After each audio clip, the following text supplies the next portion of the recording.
What up, though?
What's up, man?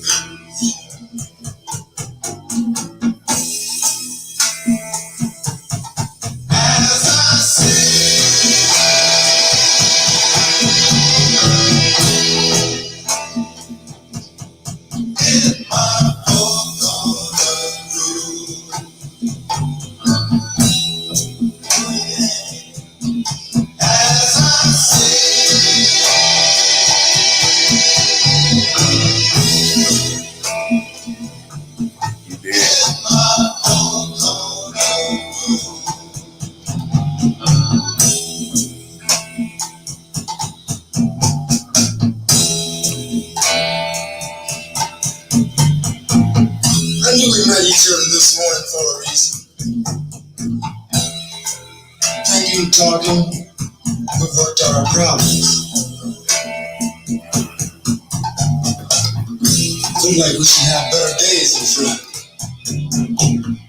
Just because we took our time to think and talk for a much better understanding.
Get it together, baby.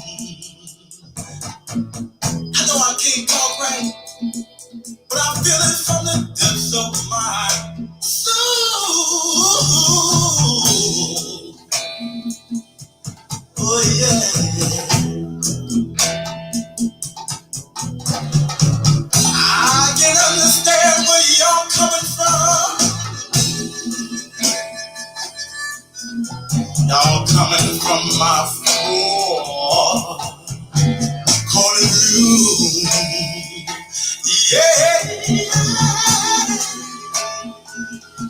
Yeah.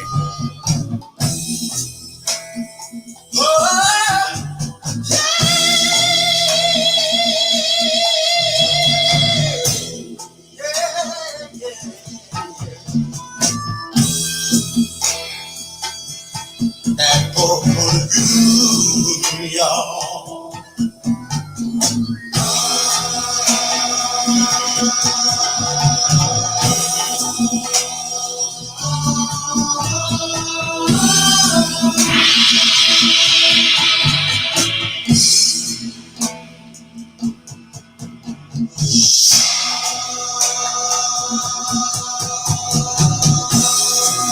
Hey.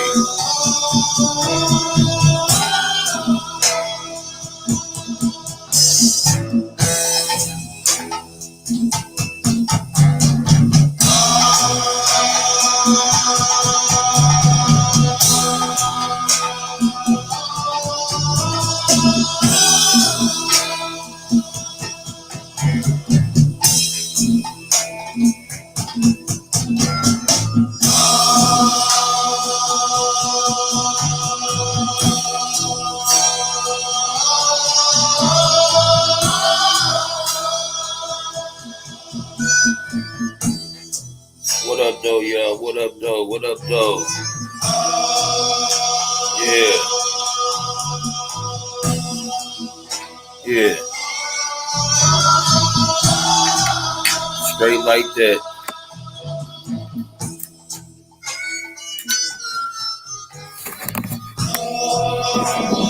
So,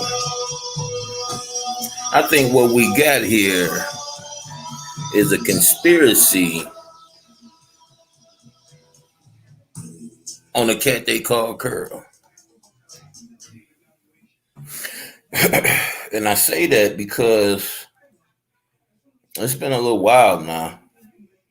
But when I heard this from a baby girl earlier, it wasn't the first time I heard it. You know? Messy. Let's see. Try to show proper amount of respect. Somebody speak truth, I tend to lean that way. Somebody speak bullshit, I tend to lead the other way. Forgive my language, y'all. That's just the way I am. And I do that to my own detriment. I do that to people that I side with, that I'm with. If I see you moving wrong, I'm gonna speak on it. I'm not the type of cat that let you come out I'm well groomed and I come swoop you up and I let you leave out the house with boogers in your eyes, crust in your nose. I'm not that guy. I'm gonna tell you, hey man, tighten your motherfucking self up, dog. See, we represent each other. When it comes to having comrades, when it comes to having friends, you represent each other. I'm not the type of guy that will ball, but you look at my homie, my ace, and he don't even appear to be balling like me. I'm not that guy. I let you niggas do that shit. I'm not with that. I'm not trying to look superior over somebody else, especially not no nigga that's supposed to be my ace. So, once you get on that level, then we can communicate. But if you ain't on that level, we ain't really got nothing to talk about because you ain't gonna really understand where I'm coming from.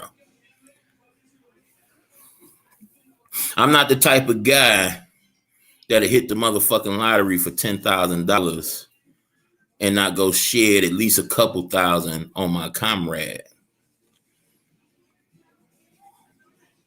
See, that's just me. Niggas can't, what? You what? You got a family? You what?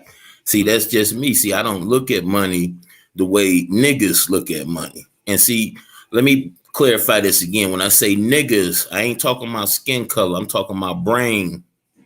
I'm talking about brain waves. You understand what I'm saying? Nigga means ignorant person. So that could be any color. So as I was saying, You niggas can feel like that. You can think like that. That's not me. I give moderator sticks to everybody I've been knowing. I find out that people I like or people I start liking beefing with other people I like. So what I do so I can eliminate all that, because when I find out it's way after the fact, because I don't chase bullshit around here. Forgive my language. I don't chase drama. It's just some people just have a hold on you, grasp on you, and you can sit down and you can cook and you can clean up your crib. You know, you can do things. You can play the game while they talk their stuff. Okay, don't hate the player, hate the game. Don't hate the player, hate the game. You gonna hate, you gonna not like me because I can tune in over here and I can hear a person talk bull crap for hours. You gonna hate on me. You gonna see, check it out. I was telling my young dog earlier. Back in the day in Detroit, we had this thing called the jukebox, right? And it's a channel that you turn to when you had cable. And they play videos all day, nonstop. It's a little bit of pause. But you call in, you order music, play videos all day. So dig this here. I never was a video guy. My sister was. I never was into sitting up and looking at video after video. No, hell no. I had friends that I ran the street with that wanted to sit up and look at videos all day. Did me and my friends start mistreating each other or start hating on each other because we didn't like the same entertainment? Do y'all see how silly this shit sounds? It sounds pathetically silly. Now, dig this here. If you move wrong consistently, if I see you in shit, trying to stir shit, I'm going to call a snake a snake. So, you know, hate me for that. Hate me for that. See, I have no ill. I don't give a fuck what you weirdos on this platform do. I have no ill will towards nobody. There's nothing you can do to me in the cyber world that will affect me in real life. Nothing. Nothing. See, before I came to YouTube, I was on PSN, hanging out with hockey buddies, talking the same talk I'm talking right now. Some people left my surroundings. Some people clamped on and still clamped on to this day. You know, if you go check out my gaming channel and see, you know, how often I'm getting invited to competition games. Some people just don't dig it. But who am I to beat you upside the head or call you something that you're not, because you're not interested in being involved in fuckery? What up, though, Rob? Because you call a dog, a spade a spade. Who am I? If I move wrong, I get checked. If I even appear to get a move wrong, I'm getting checked. So what makes anybody else, you know, better than that? Who's going to escape that type of judgment? Nobody. Move on. Them people stop my little, you know, cash flow I had coming through. So what? If it's meant for me, it's going to be. If it ain't, it ain't. If I receive it, that means it was mine. It's mine. If I don't, that means it ain't mine. See, that's how simple it is with me. All this behind the scenes complication and no, man. Everything I'm saying behind the scene, I'm saying in your face. There ain't no sneaky, ain't none of that. Come on, man. I'm 44 years old. I know it hurts me to see people well older than me do the shit that they do on this platform, but that ain't me. I would never stoop to that level. That ain't me. Probably 20 years ago, yeah. I even be safe and say probably about 15 years ago, yeah. But today, man, shit. Ain't no nigga in real life worth me stooping to that level. You think somebody on a social media platform gonna make a real person do cybernetic shit? Not me. These people said this about your wife and said this. Man, who gives a fuck? What a computer nigga say about anybody in my real life? Who cares? Now check it out. If you paying bills in this motherfucker, you handling the bills, and that's a whole different story. You may get a say so. Don't mean I'm a heated or not, but you're gonna definitely get a say so. You ain't gonna get snapped at for sure. Everything you gonna say gonna be taken in consideration. And if it's some good advice, I'm taking it. Period. But if you ain't paying no bills in this motherfucker, man, you talk all you want to talk. Say what the hell you want to say. I don't care. But still, if it's some good advice you giving, I'm gonna take it. I'm gonna snatch it out there. That's just the way it is. And I'm gonna thank you down the road. That's just the way it is. So listen, if this make me messy, I'm the messiest motherfucker on this platform, the messiest person on this platform. I'm going to side with real over fake. That's one. I'm going to side with real over fake. Okay?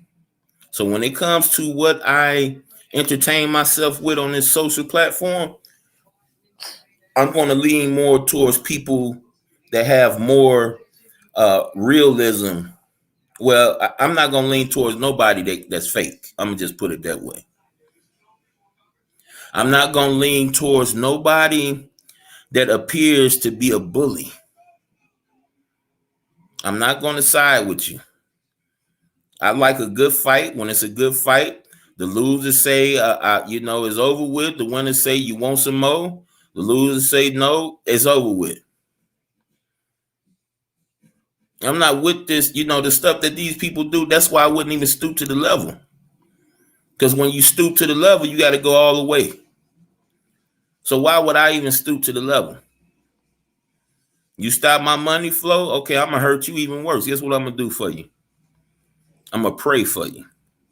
I'm going to pray that it made you feel good.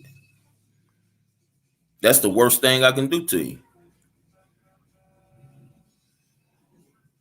I'm going to pray that gave you some type of gratification, some type of nut, if you will. Because if it didn't, damn, shame on you, because guess what? You got to answer for that. You got to answer for that. Everything we do, we got to answer for it, y'all. That's why I always encourage people to do what's good. We got to answer for everything we do, good and bad. You already going to know what's going to be the reward, or should I say the consequences for being good.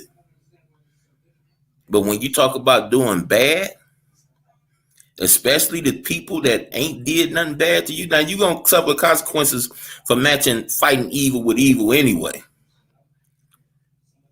But when you go after somebody that have done you no wrong, you got to pay for that.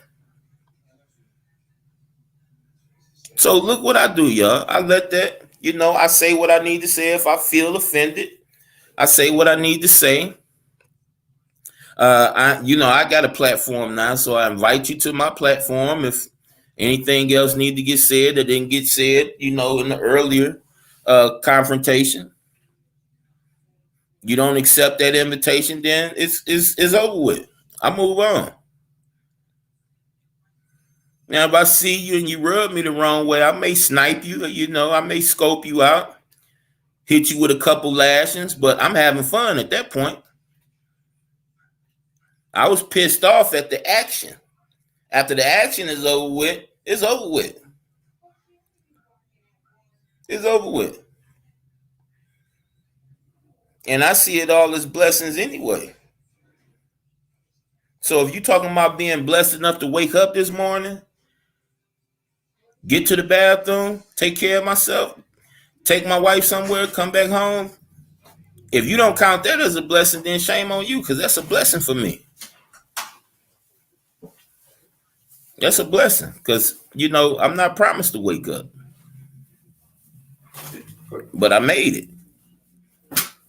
And I'm very grateful for making it.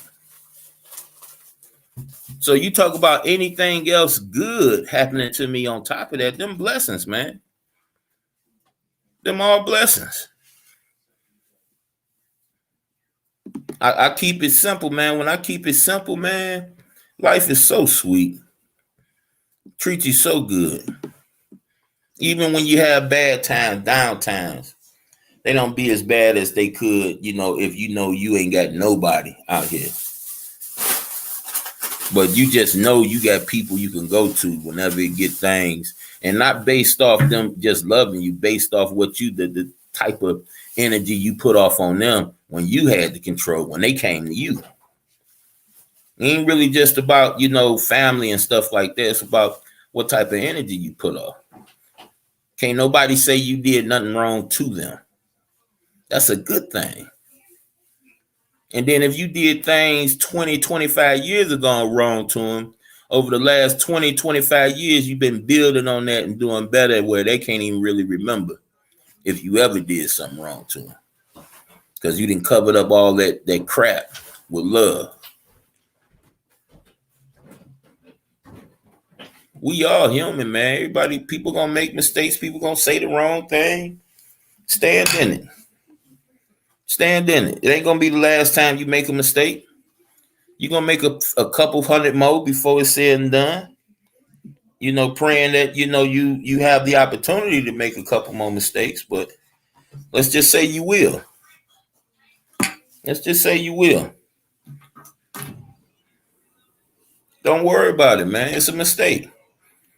And you get some people, they make a mistake or say the wrong thing, which, all of us grown. It's crazy how, us grown people and people older just make the biggest content off of somebody missaying a word or mispronouncing a word or saying something that sounds suspect, stuff like that. A person do it once, okay. Let it go. You people get on people that does it one time, not a couple dozen times, but do it one time, and oh man, it's an all-out slugfest. I mean, come on, people. I'm just trying to help y'all see this. Do y'all think when we look around and we look and see what's going on in this space, do y'all think it's actually people that evil and maniacal that's doing things like this? Or do y'all think it's agents actually stirring up stuff? I mean, either somebody's life have to be in total shambles, or it's got to be people getting paid to do the stuff we seeing done on here, man. There ain't no way around it, man. Ain't no way around it. And then if y'all really look at it, the meanest people be on here be the people with the money. Like, how can you be a mean-spirited person with money? It's like, if that's what's in my future, if that's what I'm gonna be like when my money get right, I don't want it. I'd rather stay where I'm at. Because I just can't understand the philosophy behind that. I can't understand it. And you just sit back, man. See, a lot of people don't have the power, the gift to keep their mouth shut and their ears open and their eyes open. When you look and see what these people doing on this platform, and not looking through your own entertainment eyes, look through a perspective where you're a dad and you want to invite your kids to this space. You have an option to invite or not invite. Look at it through that perspective. I would never.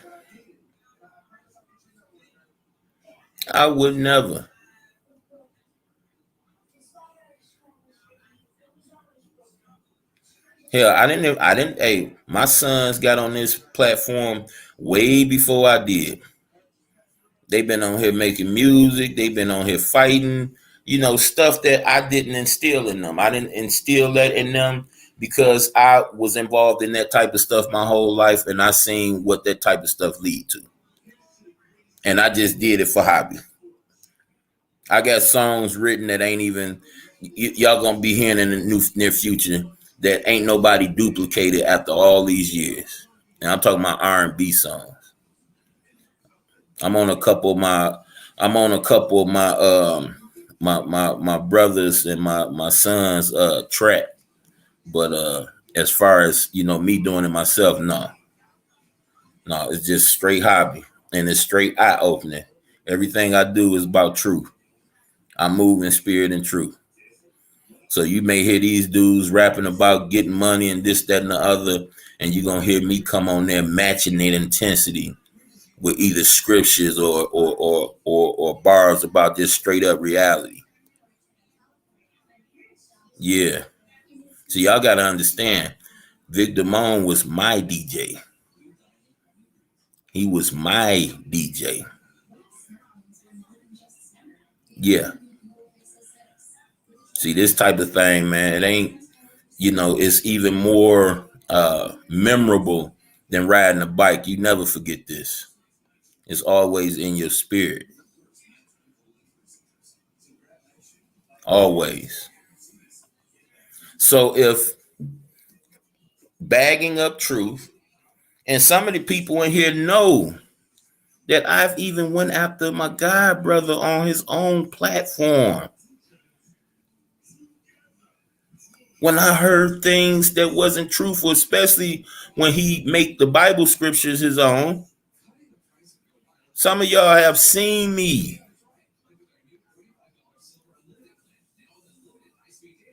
So listen, after seeing me go against the guy that basically, when it comes to this type of stuff, have taught me all of this, if I will go after him, who the fuck are you? Y'all people not understanding that. See, but different from what I did to my brother is I'm being a lot more respectful than I was 2.5, 3 years ago. Oh yeah. I'm being a whole lot more respectful because see, I was treating this thing like a very, very beautiful movie, video game, etc., etc. Y'all know what I'm saying. I mean, it was so beautiful interacting and being a lyricist, always knowing the right things to say to get attention and actually getting that attention. See, that was something different for me. So I was treating it like a very, very well crafted movie, video game / whatever, right? And I realized, like, hold up, man. Yeah, I know this the cyber world, but this is still the world. You don't move like that in real life, so why would you move like that in the cyber world? And I reasoned back with myself, well, because I can. And then my better self said to me, well, you can do this in real life, but why would you stop doing this in real life and you see the blessings you're receiving? If you're not like that in real life, don't be something different in the cyber world. This is me reasoning with myself now, right?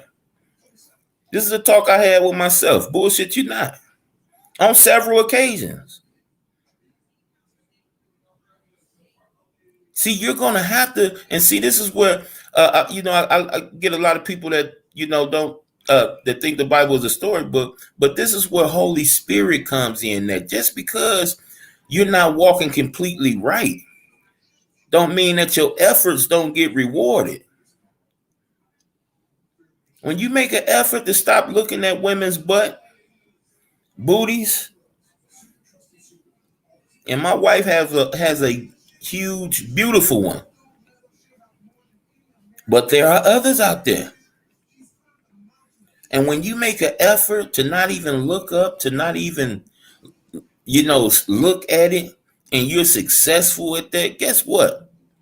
You start to do it and not even recognize you're doing it. And guess what it is at the end of the day? Is you being respectful. You may think you respecting your spouse, but you're respecting yourself even more. Because it's gonna be people on the outside looking at you like, look at his wife right there, but look at what he's looking at. He all over there.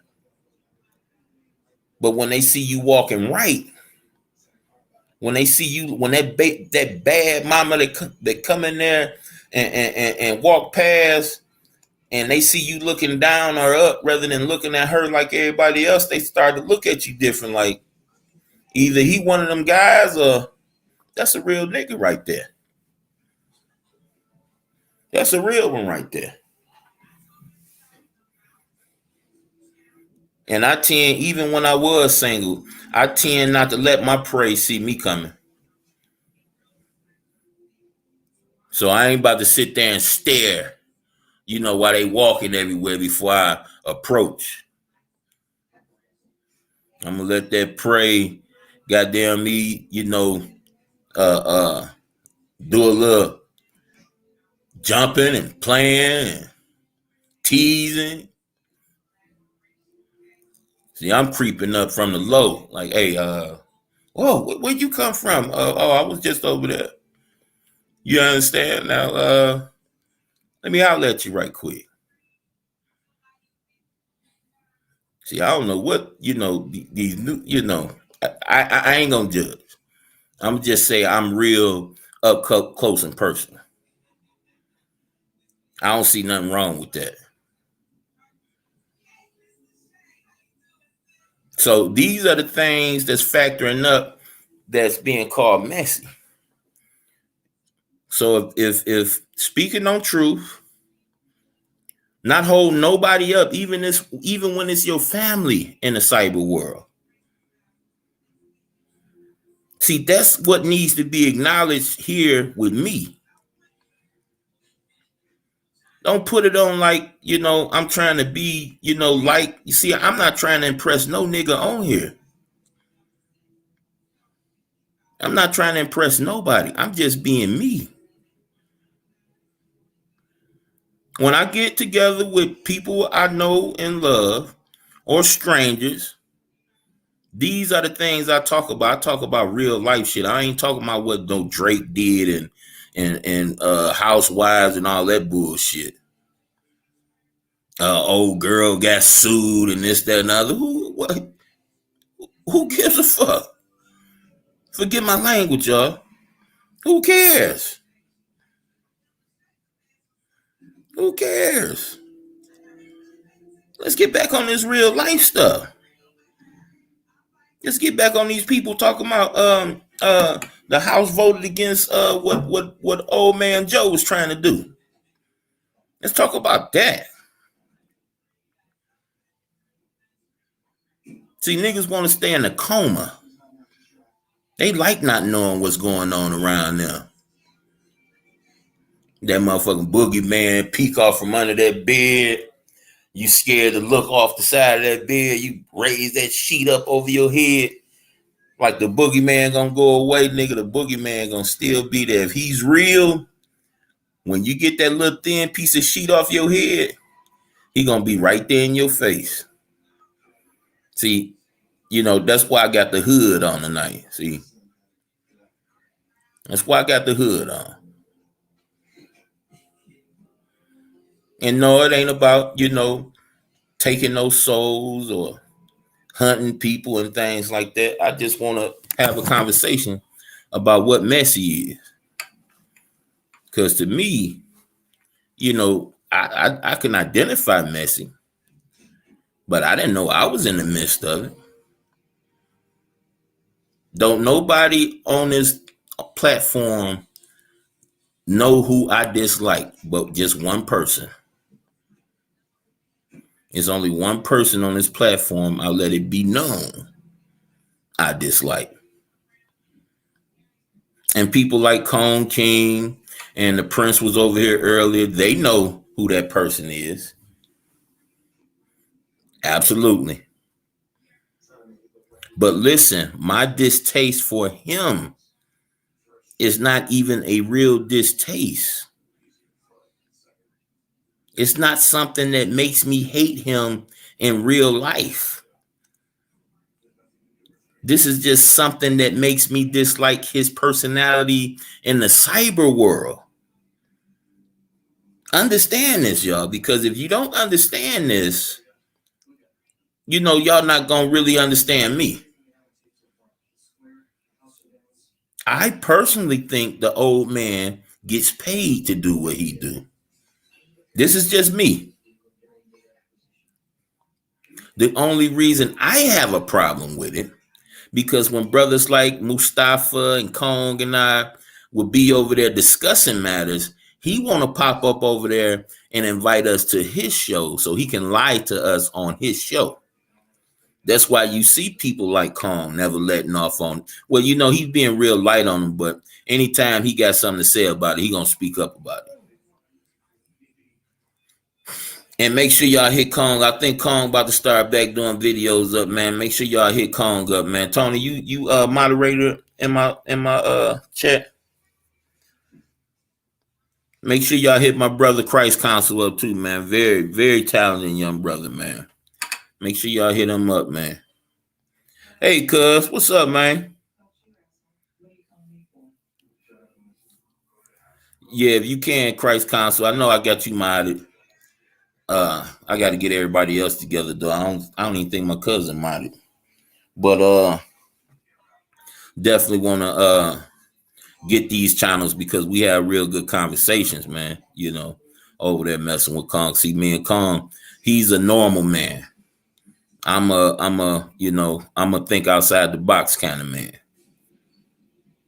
So we have a lot of stuff we disagree about, and I like that kind of conversation. Good to see you, cuz. You out there working, man? You get a chance to type? Put that good prayer on deck for you, man. You understand? Make sure you be safe out there if you is.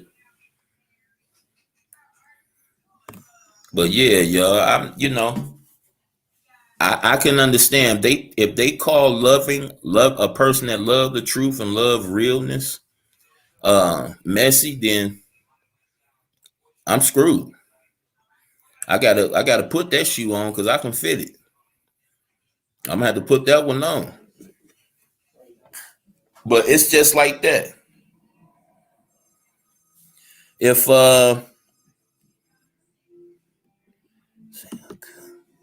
it's just like I get with two women on here, y'all, and I didn't know they was beefing with each other, but I'm finding out two of them beefing with each other, and this happened like 3 times, and I'm like, damn. So when I see all this and I realize that all these people trying to throw my name up too, well, one was being misleading, but the other two was trying to throw my name up, was trying to get my channel out there.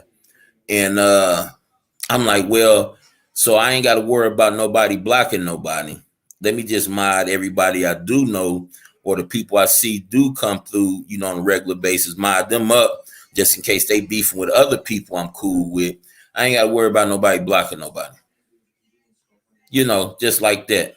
But listen, y'all, and no offense to the people that I've modded up, their mod sticks don't mean shit to me. You hear me? Nothing. If I mod you up, don't thank me. None of that stuff, man. It don't mean nothing to me. I see people make money off of them. I see people. Listen, I'm not here to build a business. I'm not here to build a business. I'm here to open some eyes. That's it. Yeah, I see people can make money off of this platform, this, that, and other. If I get some money, that's good. That's fine and dandy. I need it. Obviously, I need it. You gave it to me. So be it. I make some money off this platform. But that's not what I'm here for. I'm not here for that. I come to collect souls, not money. And I feel like this. To anybody that send me money, the Most High put that on your heart to give me. You understand what I'm saying? And that's no disrespect to you giving me something you earned. In fact, I'm giving you a kudos. Because a lot of stuff the Most High tell us and put on our heart to not do that's not right, or to do that is right, that we don't do. But obviously you listened to him when it came to, hey, I'll let Brother Curl put a nickel or two in Brother Curl account right quick. And you listen to him. It ain't me, because I'm sitting here telling you that ain't what I'm here for. A lot of people know I lost my job, and a couple people heard I lost my job. They typed me up real quick, like, that's what's up. That's what it's about. That's the type of stuff I do. That's why I credit that to the Most High. I was getting gifts by people on here, y'all, and I was sharing them with other content creators. How you like that for the brokest man in Detroit? Because I don't look at this stuff like these weirdos look at this stuff. They're dead presidents to me. We got to work for what we get. We got to present ourselves available. You know, all this good stuff. But I'm paying homage to the person that gave me the breath to breathe to be able to get this before I pay homage to anybody. See, if I don't wake up, if I'm not alive, I can't spend the dead presidents. It just can't happen. So I don't look at this stuff like that. I'm simply here to have some real good conversations. Oh, let me get my dog. Oh, come on now. I'm slipping. What up, though? Yeah.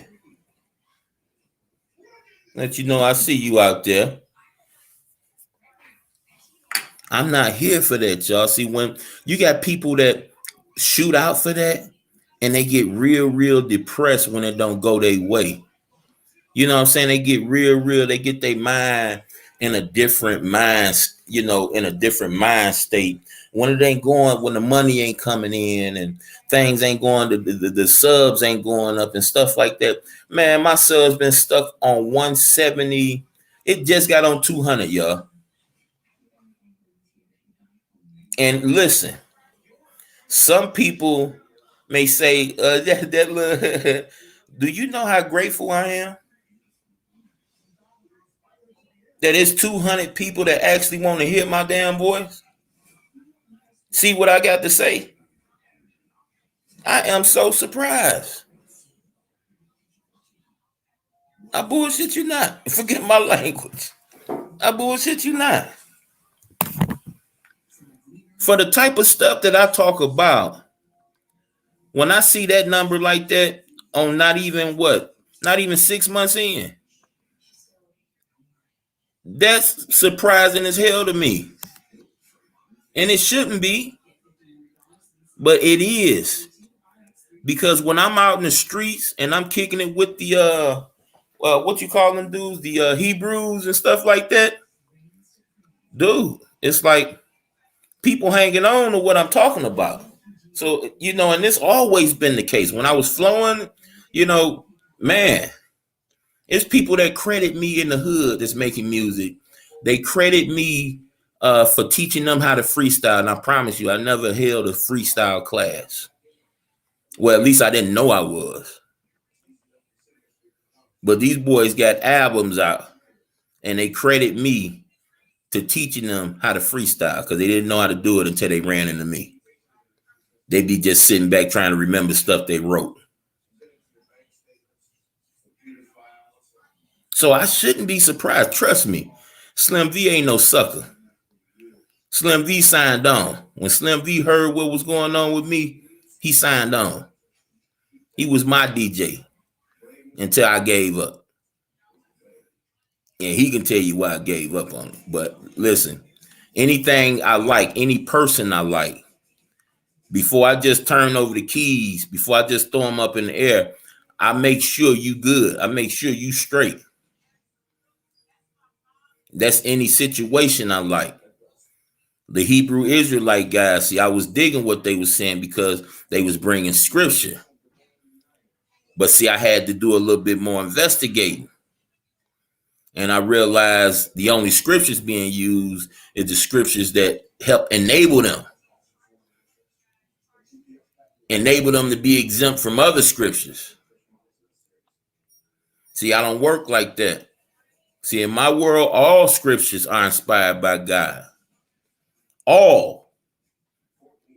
When the apostle wrote that, he didn't say the old writings from the new writings. He said all scriptures. So when you find me guilty in any of them, you ain't gonna see me trying to beef with you in the cyber world. You ain't gonna see me trying to fight you nowhere. You gonna see me saying thank you for correcting me. And I don't care how sarcastic it sounds, it's gonna be from the heart. Thank you. I told Diva Tomboyish and Landlord, thank you. You ain't do nothing but make me a better person. Thank you. Anybody that wronged me. But guess what? I'm not about to hate you. I'm not about to do none of this weirdo shit you weirdos do on here when y'all see niggas getting money and when y'all see their status growing. I'm not about to stoop to that level. That's pathetic to me. That's like me, and listen, I ain't judging nobody that's got to stoop to that level and go through what they go through on here. If it happened to you, I'll be the last person to tell you you shouldn't go back at them. I would say you shouldn't, but I would be the last person to judge you. I'm speaking on me, y'all, so don't get it twisted. I'm speaking on just straight me. See, the shit that these cyber gangsters doing in real life, I mean, on this platform, I did that already in real life.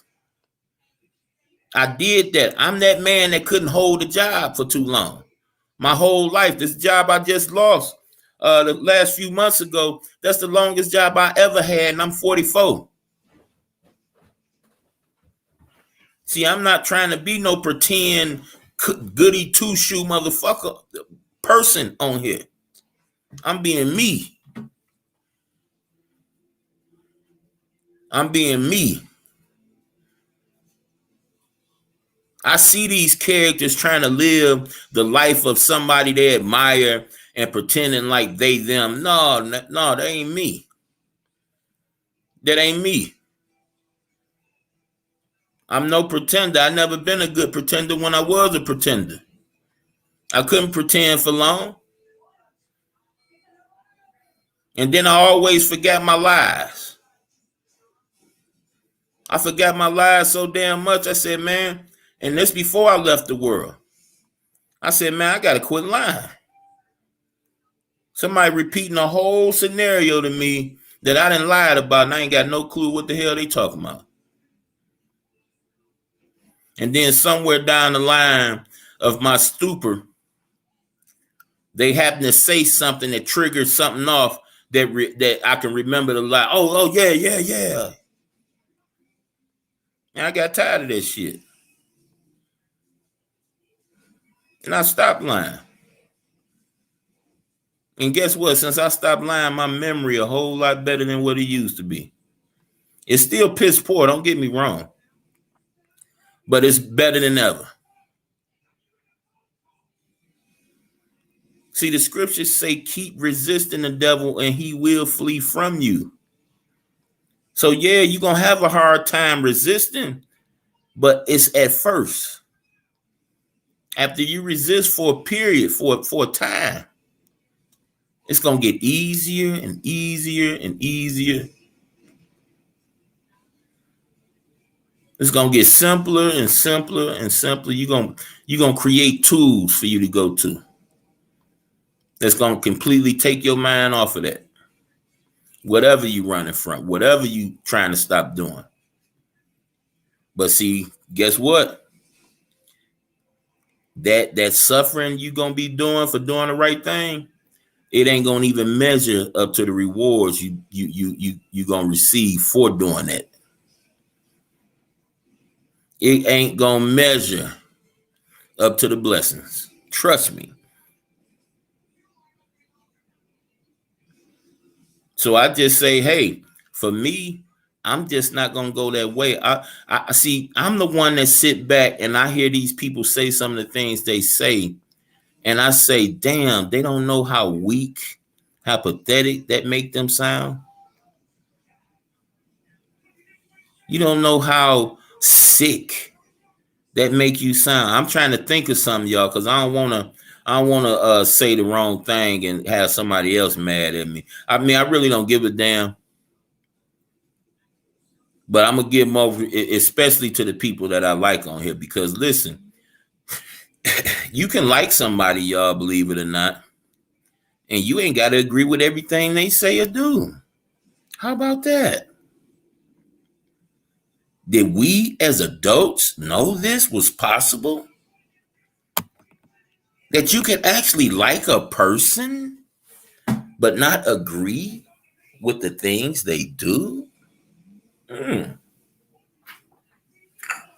don't know where you cyber world niggas come from, but I'm going to be me. I'm going to be me until my casket drop.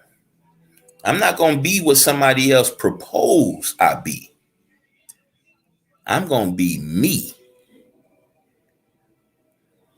See, they got a word called freedom, and they got a word called free will. Don't stone me, but only dummies believe in freedom. See, I know it's not spelled the way dumb spelled, but it's put back there and made to make that sound on purpose. Because as easy as you can say freedom, in that same amount of time, you can say free will. See, these, when we talk about we spell words, that's just a pre-appetizer to the appetizer on what's being done to us daily. See, some of us are so protected that a person can't put a spell on us, but they can manipulate us to put a spell on ourselves.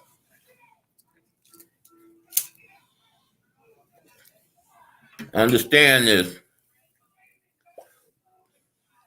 The people that help control this world, the stuff, this little preschool stuff I'm talking to you right now, they understand this, what I'm saying, and they weaponize it.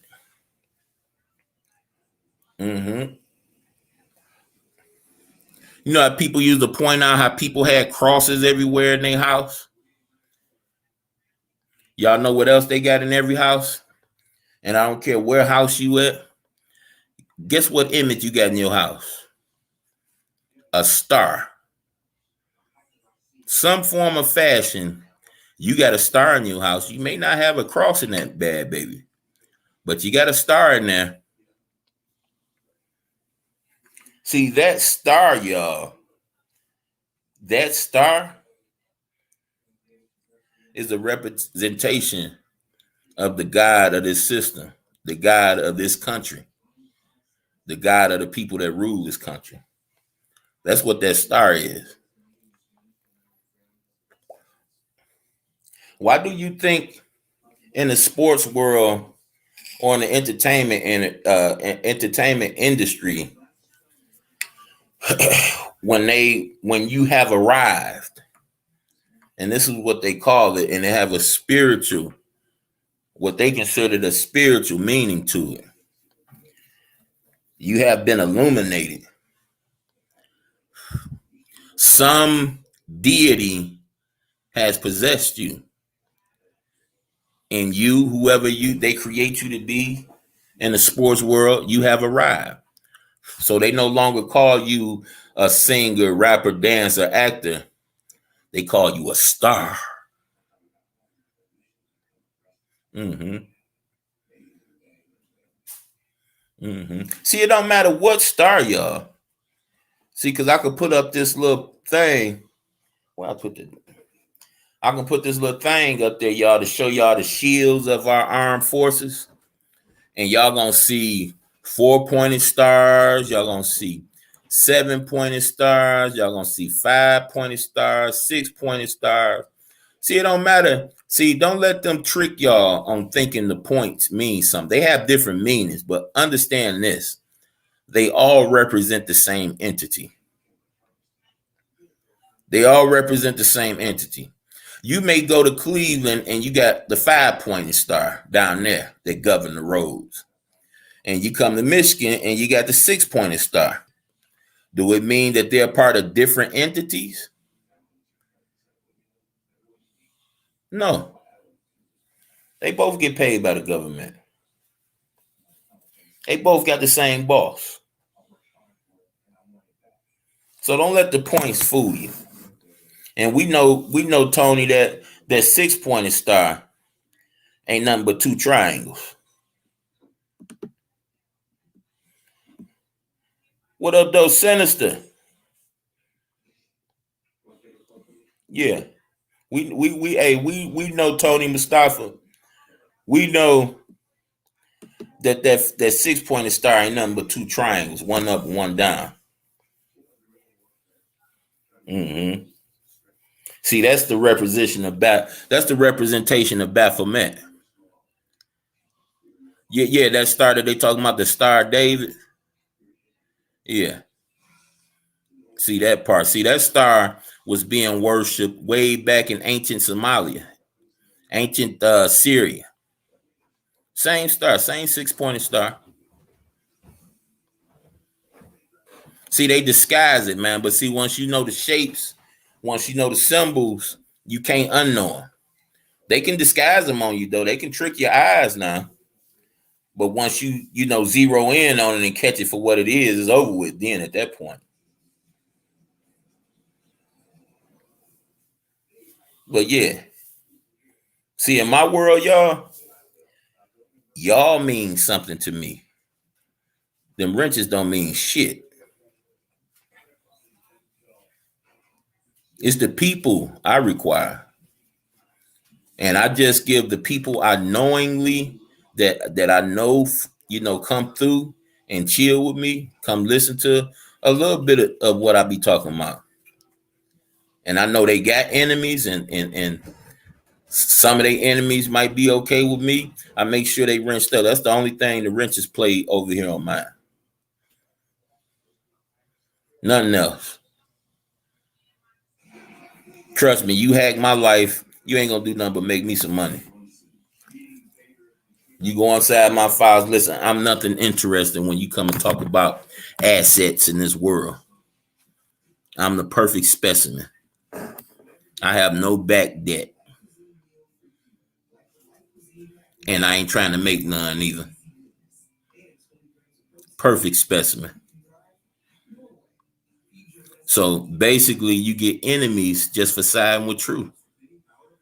I remember going over the Tucky platform, and I was hearing things that I knew because I was around, that was lies about Cookie. It didn't stop me from making comments in Chucky's platform. Yeah, they blocked the shit out of me.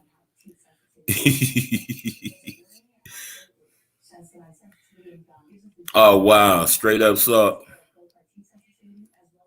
Don't tell me it's your boy giving that threat. Don't tell me it's your boy Stefan.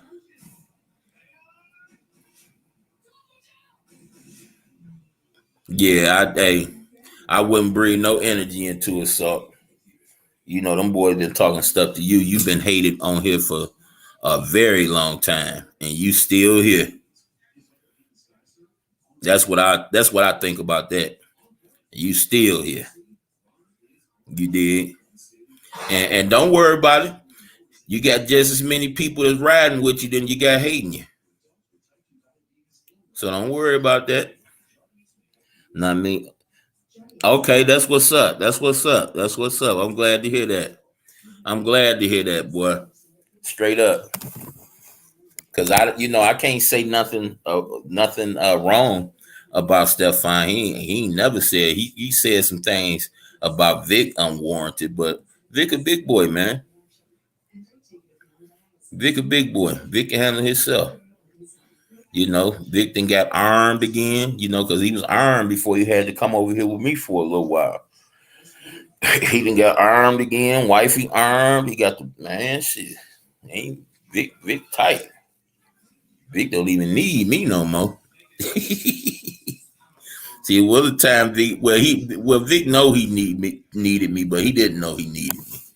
You know, I always hung out with ruthless people. And Vic was different.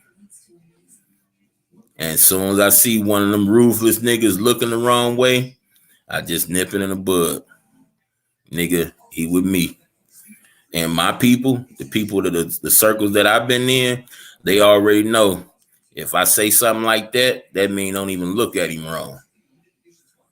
Don't even look at him wrong. Don't even, because you already know the consequences. You already know the consequences. So he, but the same people that I had to warn, the same people that love him now. Some ain't around, but they love him now.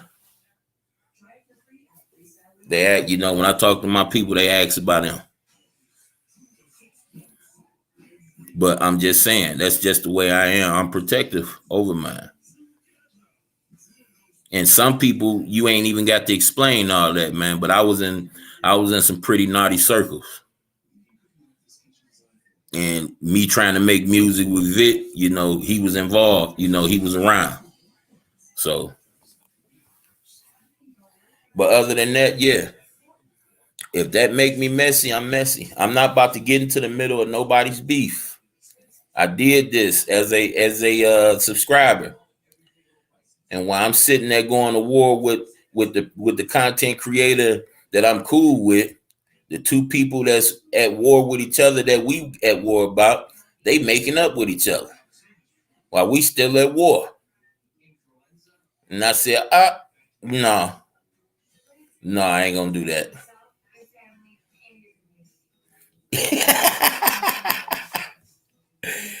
Yeah, hey, that part. That part, yeah. Yeah, man, but I just learned. See, all of us ain't got to be done. I just learned that, hey, when somebody's at war, let them do their thing. And y'all notice, and my brother, I'll wait till somebody call themselves trying to jump or something before I say something. Hey, take care of y'all business. Say what you need to say. I say get all that toxic out your body so it won't poison you. So if you got it in there, go ahead and get it out. Go ahead and say how you feel. We can have a conversation, and you can either, you can leave feeling how you feel. I can leave feeling like I feel, or we can agree or disagree, or agree to disagree. But this cyber world stuff, man, no, man, you got to pull up on me. We got to have a conversation. We got to have a meal, goddamn me, with each other before I start taking this type of stuff serious over real life, man. What's up, King Curl? What's going on, Sinister, man? What's happening, man? What you mean? Who trying to come after you, dog? Man, bro, I get death threats every week. You know what I'm saying? Crazy ass emails, like this shit's been going on for years. It ain't nothing new. It might be new to you, but this ain't nothing new to me and the people who, you know, the few who are down with me. Yeah. Yeah, but it's like you said, man. If you tell, because you know, it's not like I go around trolling people. What happens is somebody will say something stupid, somebody will say something hypocritical. I'll call them out on it. They'll try to push back, like, no, what I meant was this, and I'll, you know, basically when you tell the truth, you're always gonna have some fucking pushback, especially if somebody's trying so desperately to be perceived by everyone else a certain way. The fact of the matter is, the majority of the people on here, who they are on here, they're too cowardly to be the person that they are on here in real life. For sure. Yeah. For sure. And so when they're trying so hard to cultivate a certain perception about themselves to a bunch of complete fucking strangers, if you're interfering with that even in the slightest way, they're gonna lash out, they're gonna make threats, they're gonna try to talk shit about you, they're gonna try to change the subject, they're gonna deflect, they're going to, you know, just all that bullshit.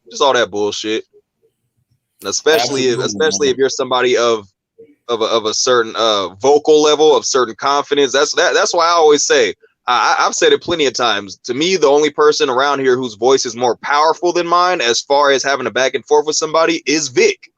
He's the only person I like, because me and Vic only got into it once, and it was like maybe 2.5 years ago. And normally, if somebody tries to speak over me, once somebody tries to speak over me, I see, okay, this is how they're going to play this. They're going to try to drown out my voice. I know my voice is stronger, so I'm going to try to drown them out. I couldn't drown out Vic. I couldn't drown him out.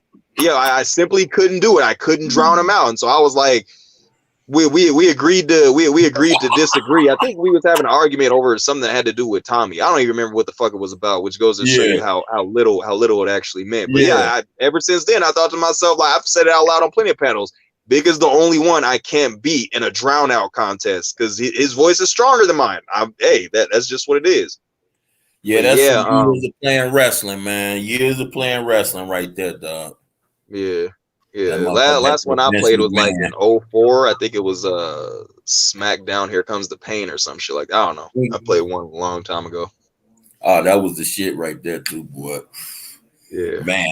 We was me and Vic was we was chopping it up back then, playing that shit, man.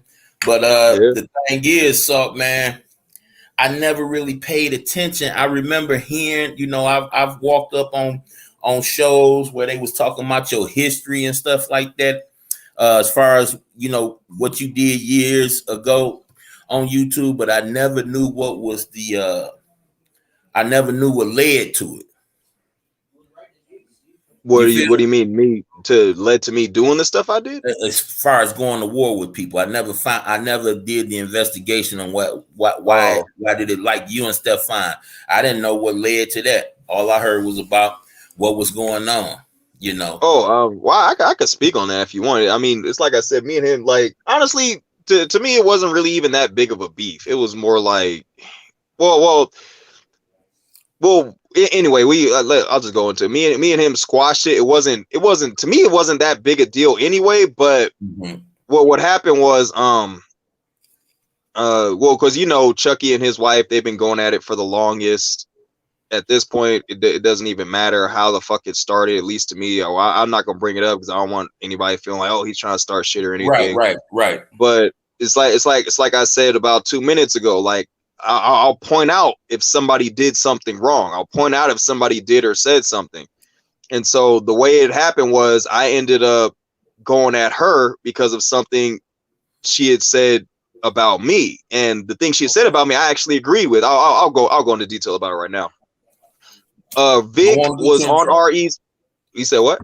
I don't want to get you in trouble, man. You just Oh, cleared no, up a no, no, no, it's all right. situation. I told Stefan the story. I told Chucky, so I've told plenty of people the Okay. story. Plenty of people know the story, so it's not like I'm reopening old wounds. We've been squashed it. Neither of Okay. us give a fuck about it anyway. So yeah, Vic was on RE's panel. You know, she's AOV. He's talking to RE and shit, and then Vic makes a comment to Betty Boop. For what reason? I don't know. She trolls him, and so I can understand why he made a comment, but it's like, bro, it ain't that. Like, I don't remember the comment she said being that big a deal.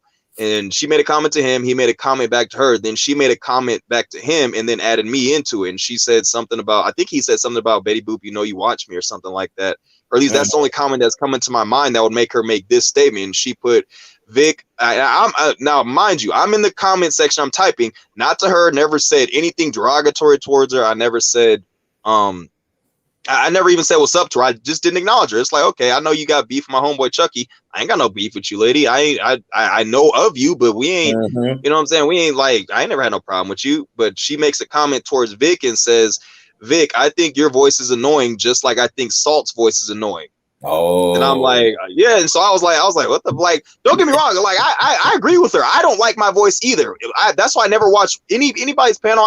There's no way I'm going to watch this replay. Or at the very least, I'm not going to watch the part where I'm talking. I even told her straight up. I told her and I told her husband, I agree with you. I don't like my voice either. But the fact of the matter is, you said that in order to get a negative response from me was the whole point. I don't care what you said about me. The fact of the matter was, you brought me into it, and I hadn't been saying anything towards you.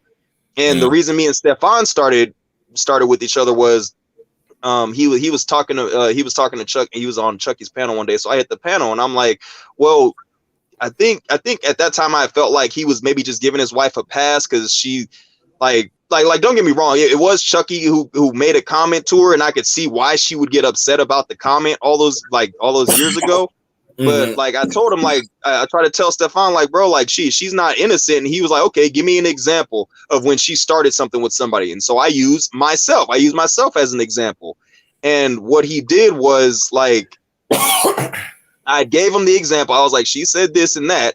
I agree with her. I think my voice is annoying also, but the fact of the matter is, she brought me into something. She added me into a comment that had nothing to do with me. Like, I hadn't been saying anything to her. Why throw me into it? To me, that was just her. In my mind, that was her starting shit.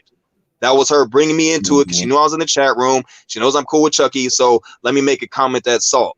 And then when I tell Stefan that, then he basically went into, you're just butthurt. You're in your feelings about this, and that. And I'm like, okay, so me and you are having a conversation about how she's not innocent, about how she does sometimes start shit with people. And instead of acknowledging the fact that I just dropped on you, you say I'm butthurt and I'm in my feelings about something that I agree with her with. Oh. And that was when so that was when I started calling him out on things I had seen him do and say. And that was when, of course, like the majority of shit around here, it led to some shit talking. And you know how I get when I talk shit.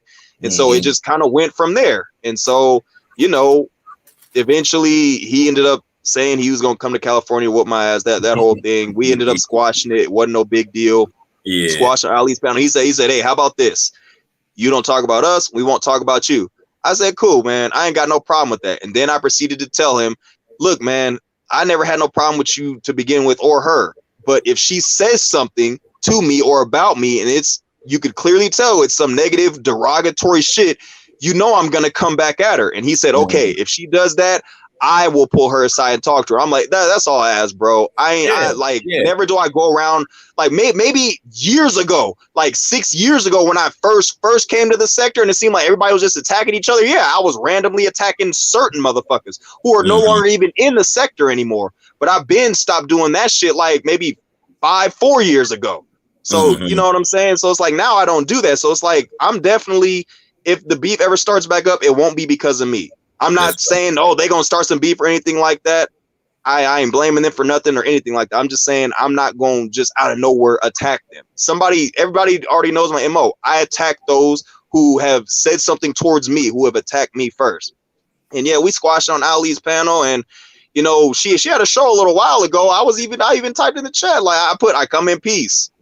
And, you know, they didn't block me or nothing. So I was all right. Hey, it's good to know we cool. If they had said, hey, we cool, we ain't got no problem solved, but we don't want you here, I would have respected that. Like, oh, okay, well, hey, at least you didn't talk shit and you let me know, like, hey, we don't want you here.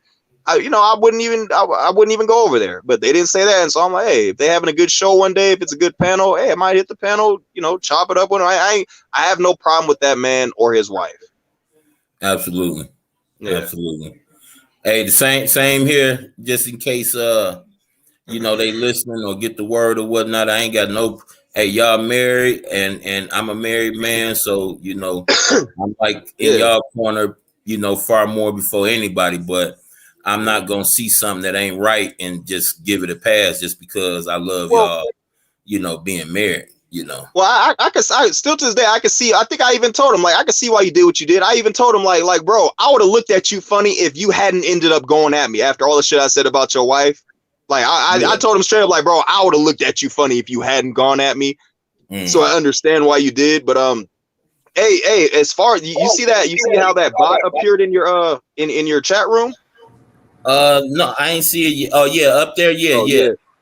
For those bots, YouTube is telling people report those for like unwanted commercial content or something like that, because they've been showing up in everybody's fucking room, everybody's chat. I know, so yeah, report them. Don't just block them, report them. Okay. Because otherwise it's just gonna keep happening. Okay. So yeah, report that motherfucker. That's what's up. I appreciate what's up, Christ Council? What's up, man? Yeah. I never imagined you said you would tell me that the whole thing wasn't your fault, though. Not to say I think you're a troublemaker, but I would have thought it was some more a mutual thing, not just somebody aiming at you and then you retaliating.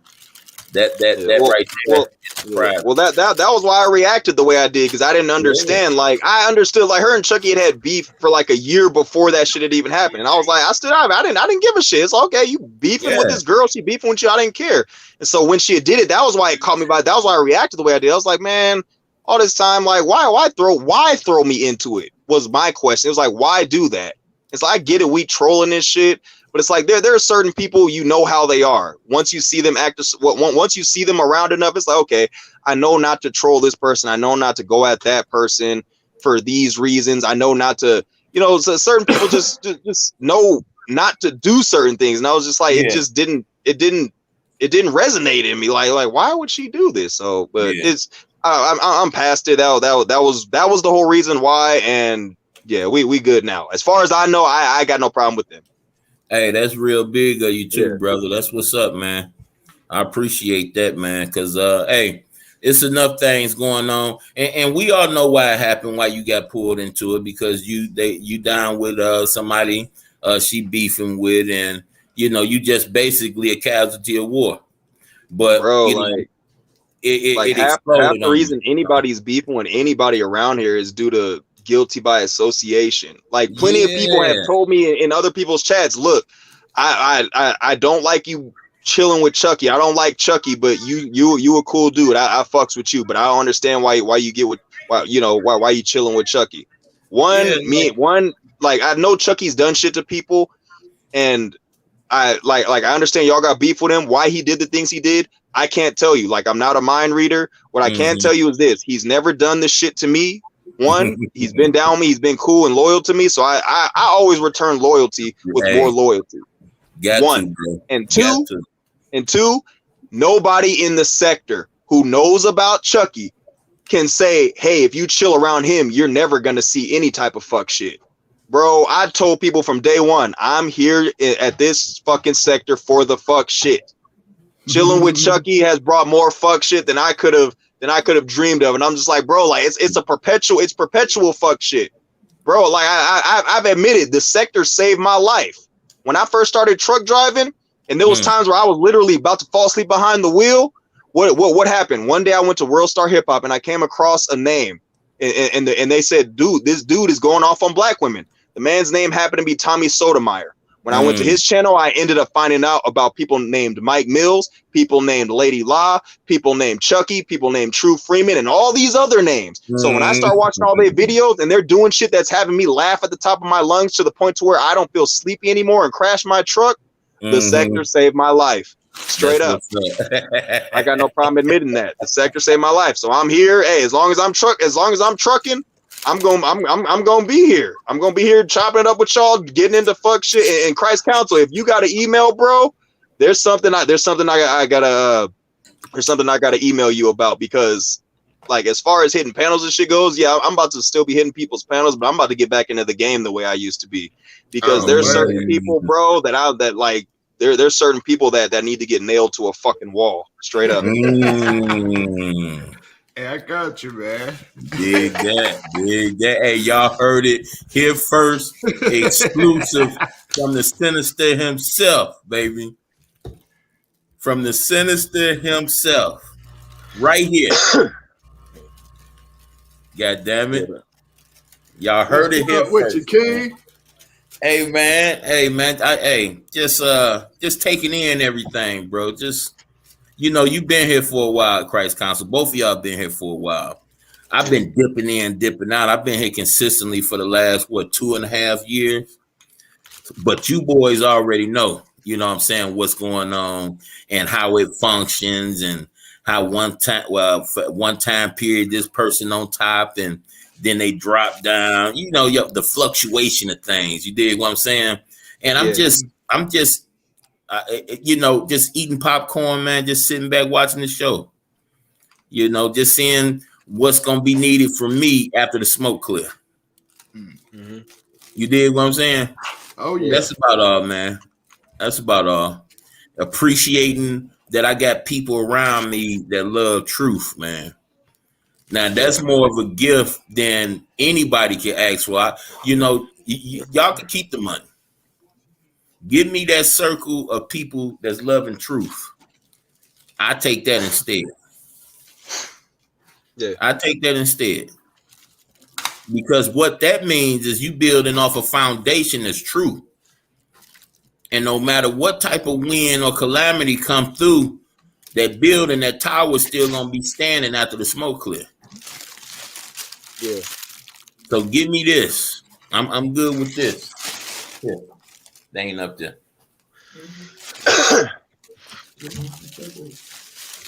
Shit, we got Christ Council up here, one of the only people in this sector I consider way more dangerous than myself. What's going on, man? What's good with it, Sinister? Hey, man.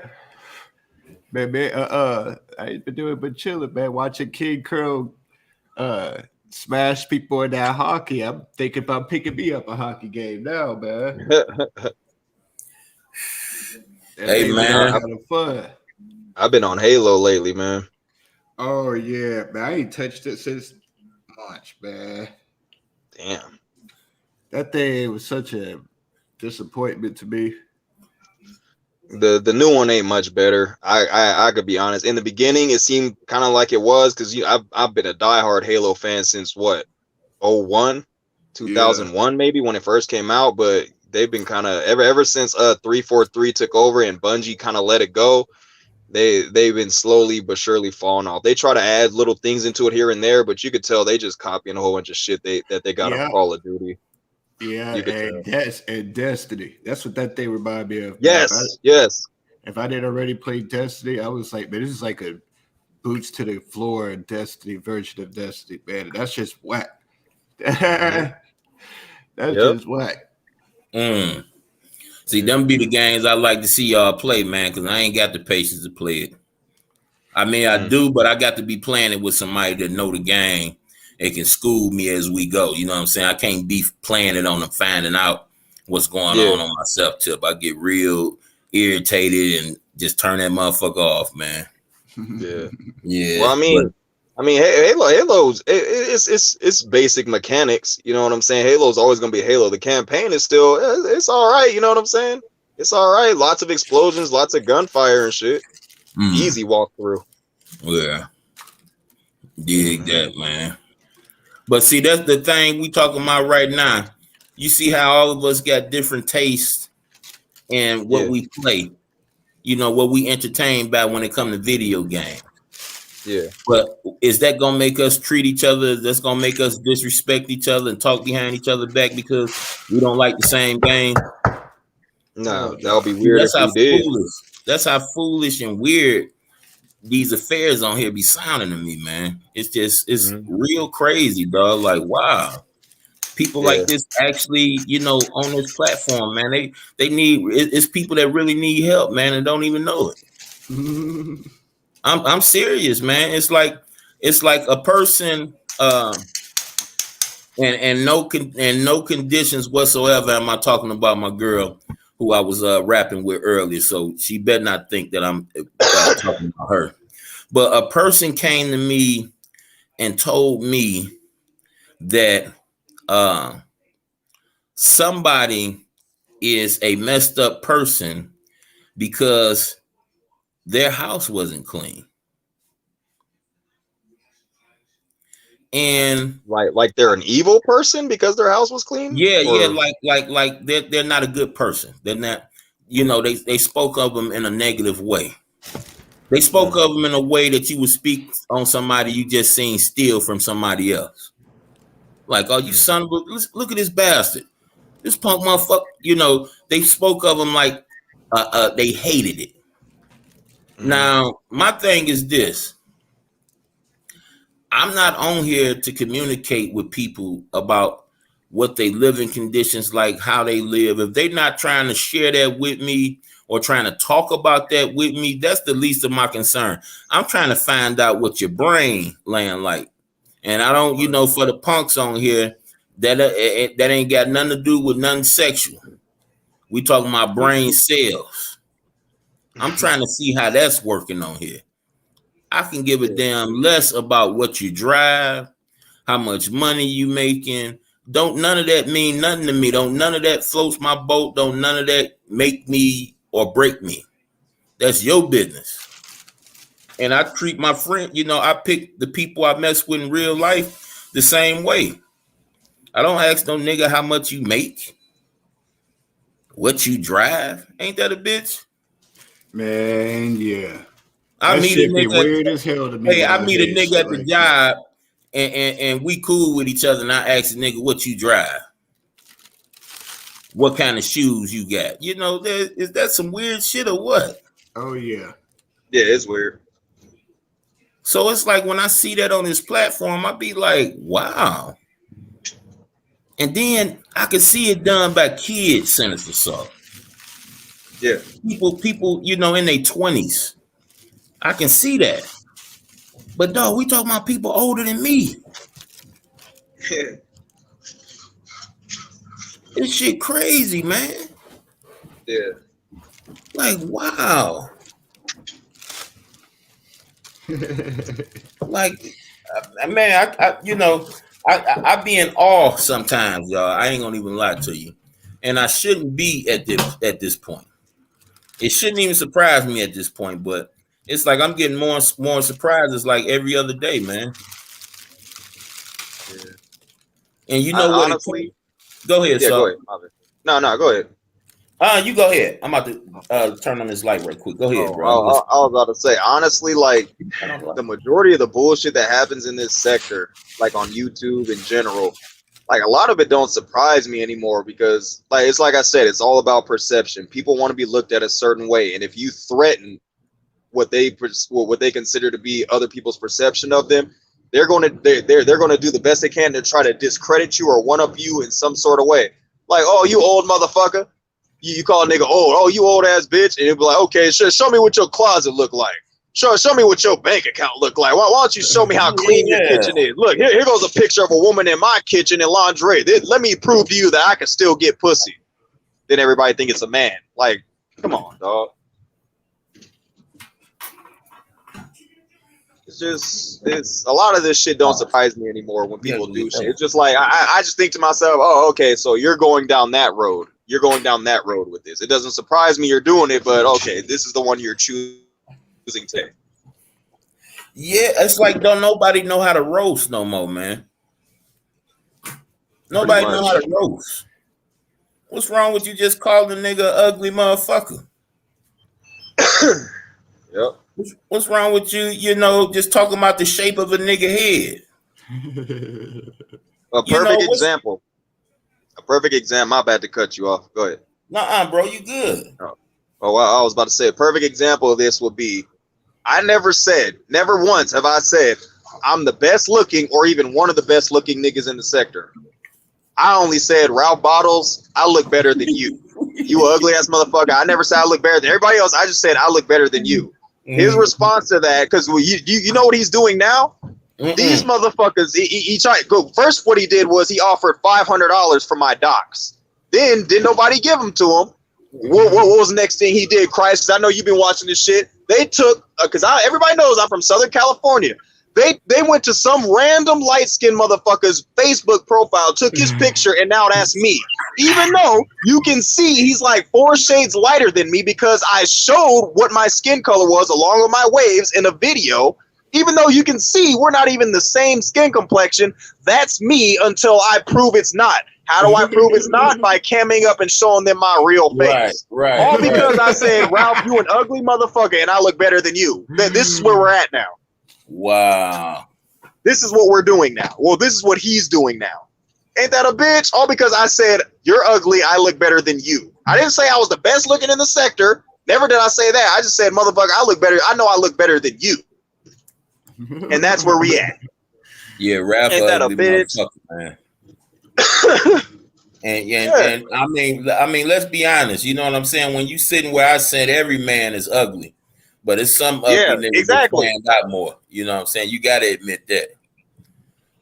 Some people, when it comes to ugly, some people stick out like a sore thumb.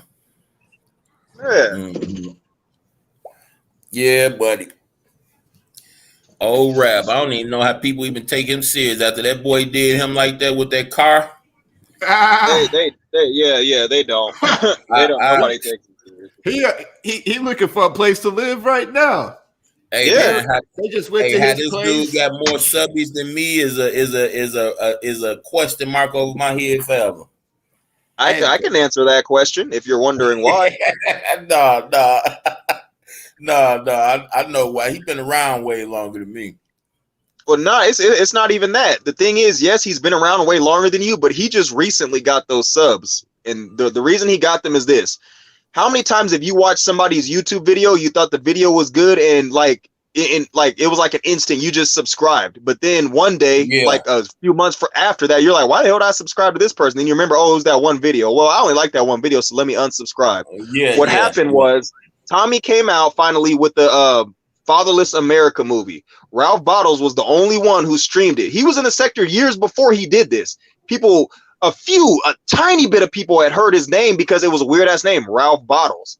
But nobody knew who he was. Nobody gave a fuck. So when he did that, and Tommy said somebody named Ralph Bottles is streaming my fucking documentary, hundreds of motherfuckers went over there and subbed all at the same time, and then forgot that they were subbed to him. That's why I told people recently, you want to piss off Ralph Bottles, and if y'all want him to prove that he could get those subs organically, flag down that channel and see if he could build it back up. He has another channel I don't even think it's reached 1,000 subscribers yet. And I'm like, see, you can't get that same amount of subscribers because you can't do the same thing twice. Because you think Tommy's gonna let that shit happen again? Nah, he gonna sue the fuck out of whoever does that shit next. He gonna nail their ass in court. It don't matter who the fuck it is. And that's how Ralph got because he got them like all at the same time. He went from having like a couple hundred subs to like 3,000 now, and he did it because Tommy is very hated. And a bunch of people wanted to see the DVD and piss him off at the same time. So they watched the They watched the documentary on Ralph Bottles' channel because he streamed it live and was talking shit while he was doing it, saying, donate to me so I could buy a hot dog cart. Donate to me so I could buy a hot dog truck. And ever since then, a whole bunch of people just forgot to unsubscribe. And people are subscribed to so many people at this point, they don't feel like going down the list to even go to it. So it's like, bro, you got 3,000 people sub to you, yet every time you go live, you always have less than 100 watching you. These numbers don't make sense. Why is that? That's why. Oh, okay. I'm glad I let you go ahead and break that down. I didn't even know he had that many. Damn. Yeah, and it don't make sense to a lot of people who are watching, but it's like that's why a bunch of people subscribed to him and forgot that they were subscribed to him and forgot to unsubscribe. And plus, it was a whole bunch of imagine how many troll channels like are in the fucking sector. There's about 1,000 real Neptunes fans in the sector. Imagine if 50 of those motherfuckers all subscribed to Ralph Bottles' channel. There's a bunch of people on their main accounts and troll accounts, and a bunch of people have troll accounts that they don't access no more. Like me, I got a bunch of troll accounts and a bunch of emails. I stopped going to them a long time ago because I had so fucking many, and there's no point to having that many. To me, there wasn't. So yeah, that's why they subbed to him and forgot that they were subbed to him. And he thinks it's because he's talented. It's like, nah, bro. You were streaming something that people had been wanting to see and don't want to pay to see it. And let me tell So you he's what a I, hater. you know what, I was subscribed to Raph back when we used to go over there and kick it with Khan. But what I noticed about Raph, he's two different people. He's one person when he's sober, and he's totally different when he's drunk. Yep. And in real life, nobody can tell you that in the last 20 years that I hung around with drunks. Yeah, me I neither. don't fuck with drunks because drunks are real unpredictable. Mhm. Real unpredictable. And I don't mess with, people I know that's unpredictable. Like if I got to be worried about beating you up, you're not gonna be hanging around me. Yeah. Period. You know what I'm saying? If I gotta worry about you saying the wrong thing or doing the wrong thing, I'm gonna love you from a distance. And that's what I had to do with him. I had to cut him off. I had to unsubscribe to Raph because Raph was, I'm not gonna support that in the least. I don't support it in real life, so why I'm gonna support it on YouTube? Yeah, exactly. Get you some help. Get you some help, bro. Because sober, he might can be effective out here. He might can make some things happen, but he can't stay sober. He can't stay sober. He proved that to me. Now I witnessed that for myself. He can't. He got to do it every day.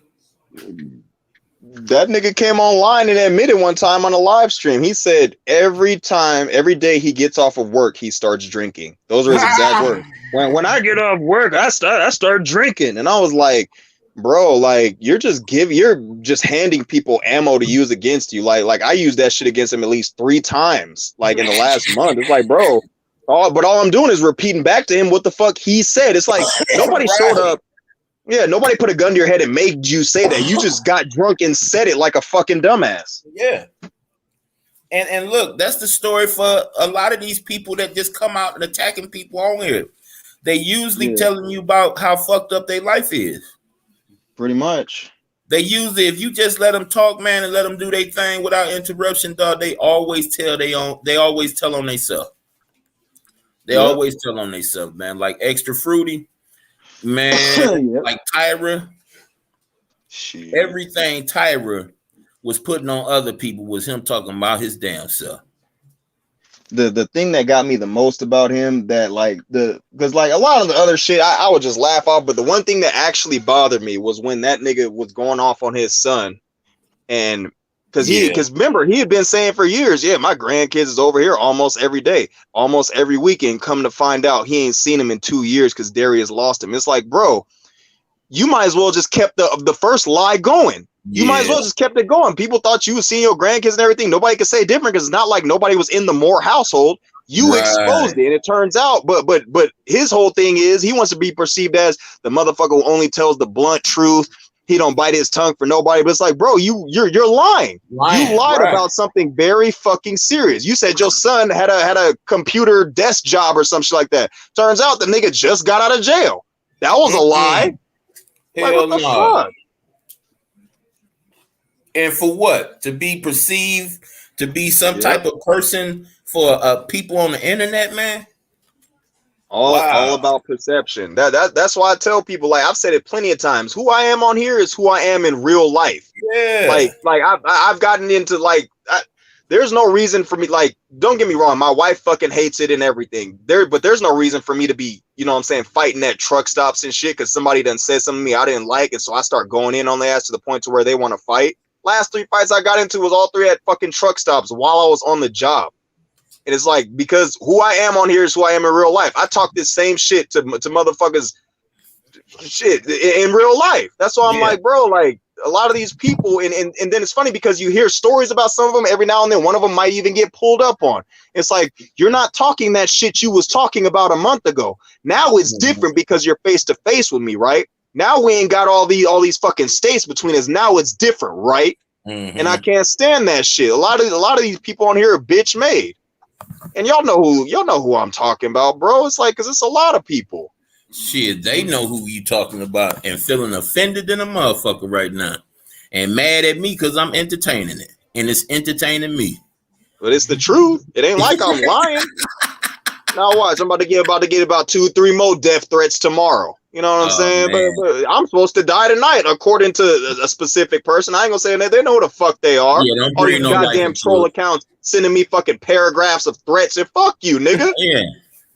Hey, I know Yeah. Big Triple ass Darkness mad at paragraphs me 'cause I just detailing took, how they gonna murder me. Fuck you. hey, I just took another one of Triple Darkness's pages yesterday. Damn. Oh damn. It's like the second or third time I done took it. I got an Now email. see, from look, him. I didn't even, and I like Triple. I had no clue. that's why he been quiet this whole time. You see, the quietly destructive. Hey, Shit. Saw, listen, man, I had no clue that him and that Christ Consul and Triple Darkness was beefing. I had no didn't clue either. That's news to me. No clue. Yeah, I didn't know either. I didn't either. Damn. I didn't know it was any beef. I had told him before, but I told everybody, like, hey, if y'all want to repost my stuff, y'all can. Hey, just give me a shout out. You know, just say what you got to do. Nigga didn't want to respect it. Hey, so I took his whole channel. And he tried to repost it on another channel. I took that channel too. I was like, hey, but all you gotta do is give me a shout out. Hey, you gave him the forewarning here. I can't judge you on that, brother. Like that. It was the action behind it. Like, oh, you try to double down on it. You try to go to another page. Oh, okay. Hey, well. Yeah, man. And you know what? That speaks to something else, because like that's one of the reasons like why I consider me and my wife's marriage to be so good.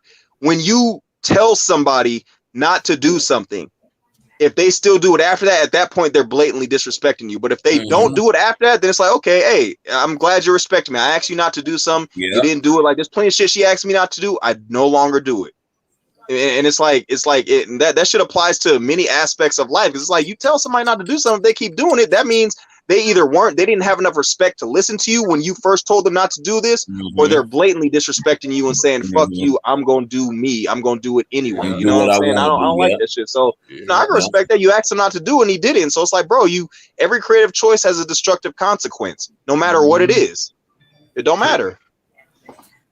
And see, unlike me, Christ Counsel, you actually making money off this platform. So, you know, when you put that warning out there, you know, and it ain't respected, you got to do what you got to do. That's crazy, man. My wife was just looking at the episode of Power where the son was trying to tell the daddy he got to put that work down. He can't be being soft out there. And we're talking about this right here. That's crazy, man. Power, I like that show, man. That's a good show. Yeah, that was a good show, but I couldn't stand the son, bro. It's like, bro, you got everything going for you in life, and you trying so hard to be a street nigga. Like, your dad did all this shit so you don't have to do it, and the son just backstabbing him at every turn, almost got him killed by his best friend. Like, bro, like, man, that would kill me. Like, bro, like, because it's your kid, so it's not like you could just take him out. But it's like, man, what do? You try to send him to a good school far away from the shit. The nigga runs away, comes back. He moving keys. Fuck that. Like, you serious? That's how it be sometimes. Shit. If it's to the point to where I'm killing people, if I'm going around, if I'm committing these felonious crimes, I'm going around killing people to make sure you have a good life, and you disrespect me after that. It's like, man, what can I do with you? Like, I know I don't have it within me to do it, but I can understand why certain people will disown their children, because it's like, yo, like, I did everything for you. I did everything to make you happy and give you a good life, and you still doing this? Like I said, personally, I couldn't do it, but I could see why some people would disown their children, because it's like, yo, you did the best you could. What else is there? They're destructive. They're going to destroy the rest of the family if you don't get rid of them somehow. Well, see, the thing is like this. I'm gonna tell you like this, man. I raised 4 boys. I still got one that's growing. If you're a father that's a father and not a friend, 9 times out of 10, your sons ain't gonna, or should I say, your children ain't gonna like you no goddamn way. You feel what I'm saying? They ain't gonna like you, because every time they want to put their hand on the fire, here you come. That's how my oldest is. That's how my oldest is. Man. It shouldn't surprise.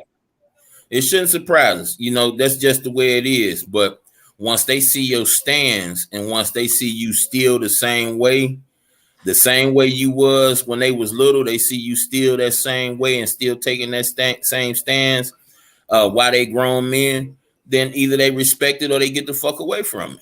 It's as simple as that, man. Yeah. You know what I'm saying? But you know, we shouldn't let that surprise us. And you know, I know your baby's still baby's Christ Council.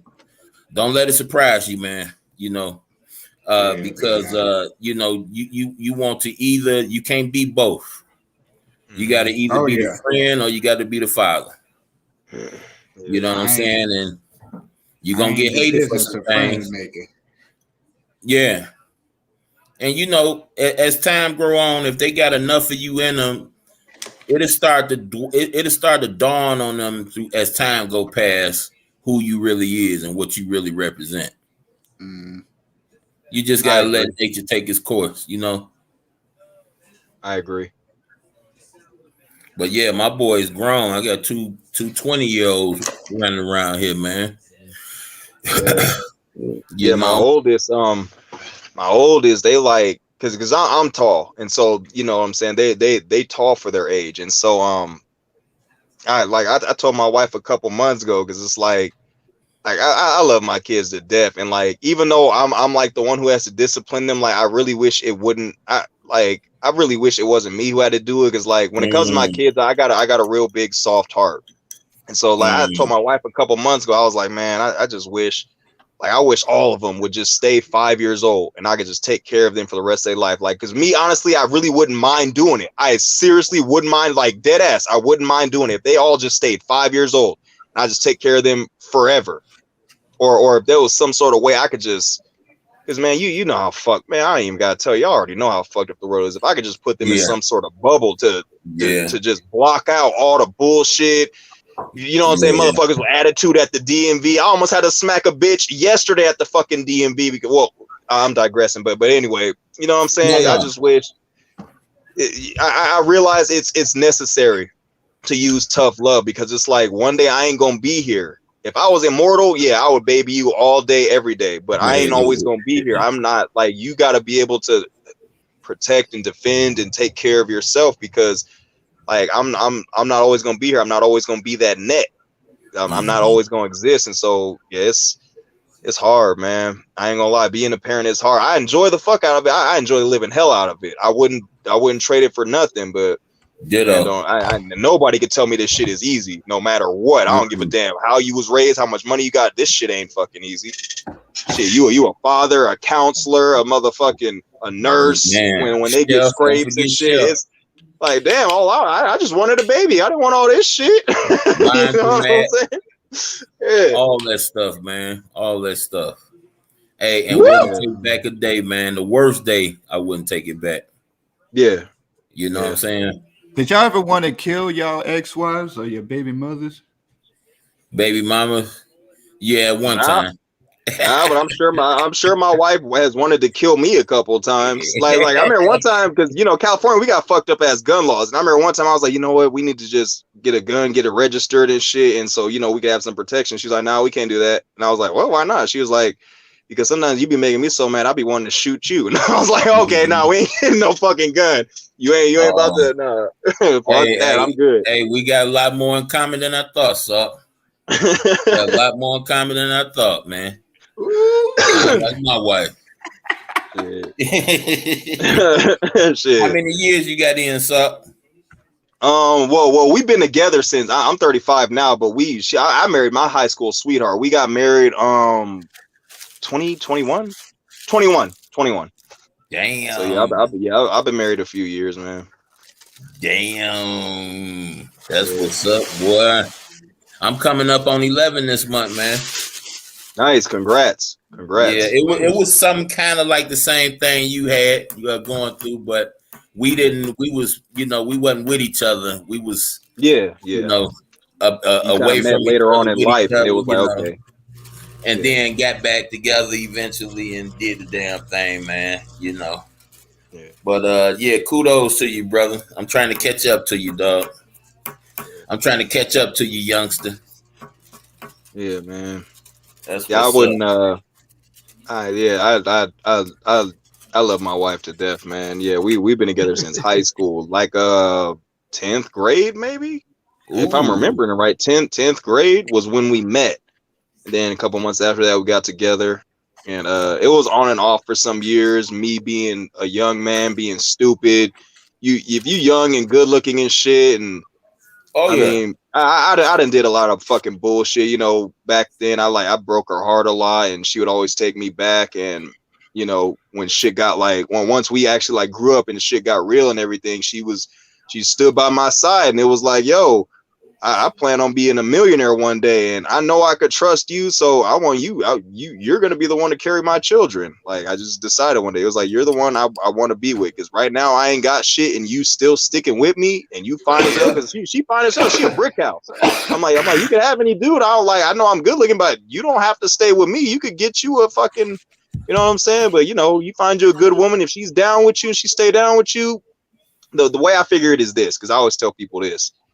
If things are real, if things are the absolute worst that they could be in a relationship, and you find yourself still wanting to be with that person, that's who you should stick with. That's who you should marry. You're that's who you preaching right now, brother. Yeah, you're preaching right now. When it's the worst it could be, if you still want to be with them and they still want to be with you, y'all meant to be together. Because it's been real bad between us, like in the past, and I thought to myself, yo, as bad as this shit is, I can't be without you. So nah, fuck that. Like, you know, right.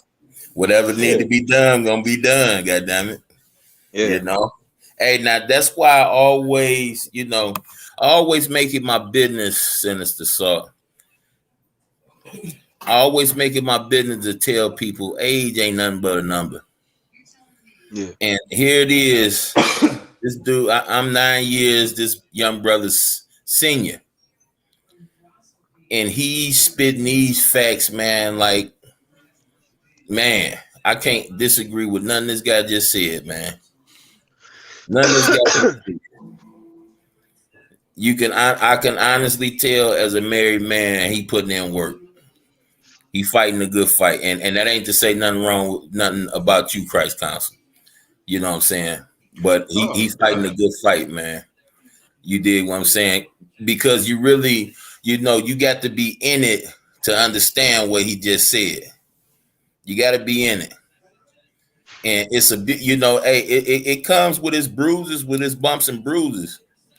But it's a beautiful fight, man. Yeah. It's a beautiful fight, man. I wouldn't take nothing back, man. It's a beautiful fight. It's one of the only fights. It's one of the only fights worth fighting, really. Yeah. And then you always learning, man. You always learning, man. New things, your body changing, her body changing. And it's like everything, you know, you experiencing this stuff, man, for the first time. So it's like, it's a beautiful, you know, your thought process changing, your taste buds changing. It's beautiful, man. I can't describe it. I can't say it no better, man. I can't say it no better, man. Kudos to you, brother. Thanks, bro. Give me a second, y'all. Oh yeah, back into that, King. Matter of fact, I'm gonna hit that with you. Yeah, man, I ain't gonna lie. There are certain days, like, because once I got my actually before I became, probably like a month or two before I had my first kid, like I stopped drinking and smoking and everything. But every now and then, bro, I'll walk by a nigga and he blowing on that gas, or I'll like okay, like for those of you who have drunk like straight gin and vodka and shit, when you smell hand sanitizer, like that's like I get nostalgia from that shit. Like, man, I remember I used to take so many fucking shots. Sometimes, some days, man, when I smell some of that shit or see some of that shit, I be missing, like, man, but you know, being a driver and shit, they test us on the fucking regular. So it's like, nah, because I was a terrible drinker. I'll admit that. I would get violent, I'll get belligerent, start yelling. I was a bad drunk. And you know, the weed, they just, as good as the weed is in California, I can't do it because of my job. I'll literally lose my license. Yeah. Yeah, it's too bad, man. It's still like that now. In Cali, but they lost.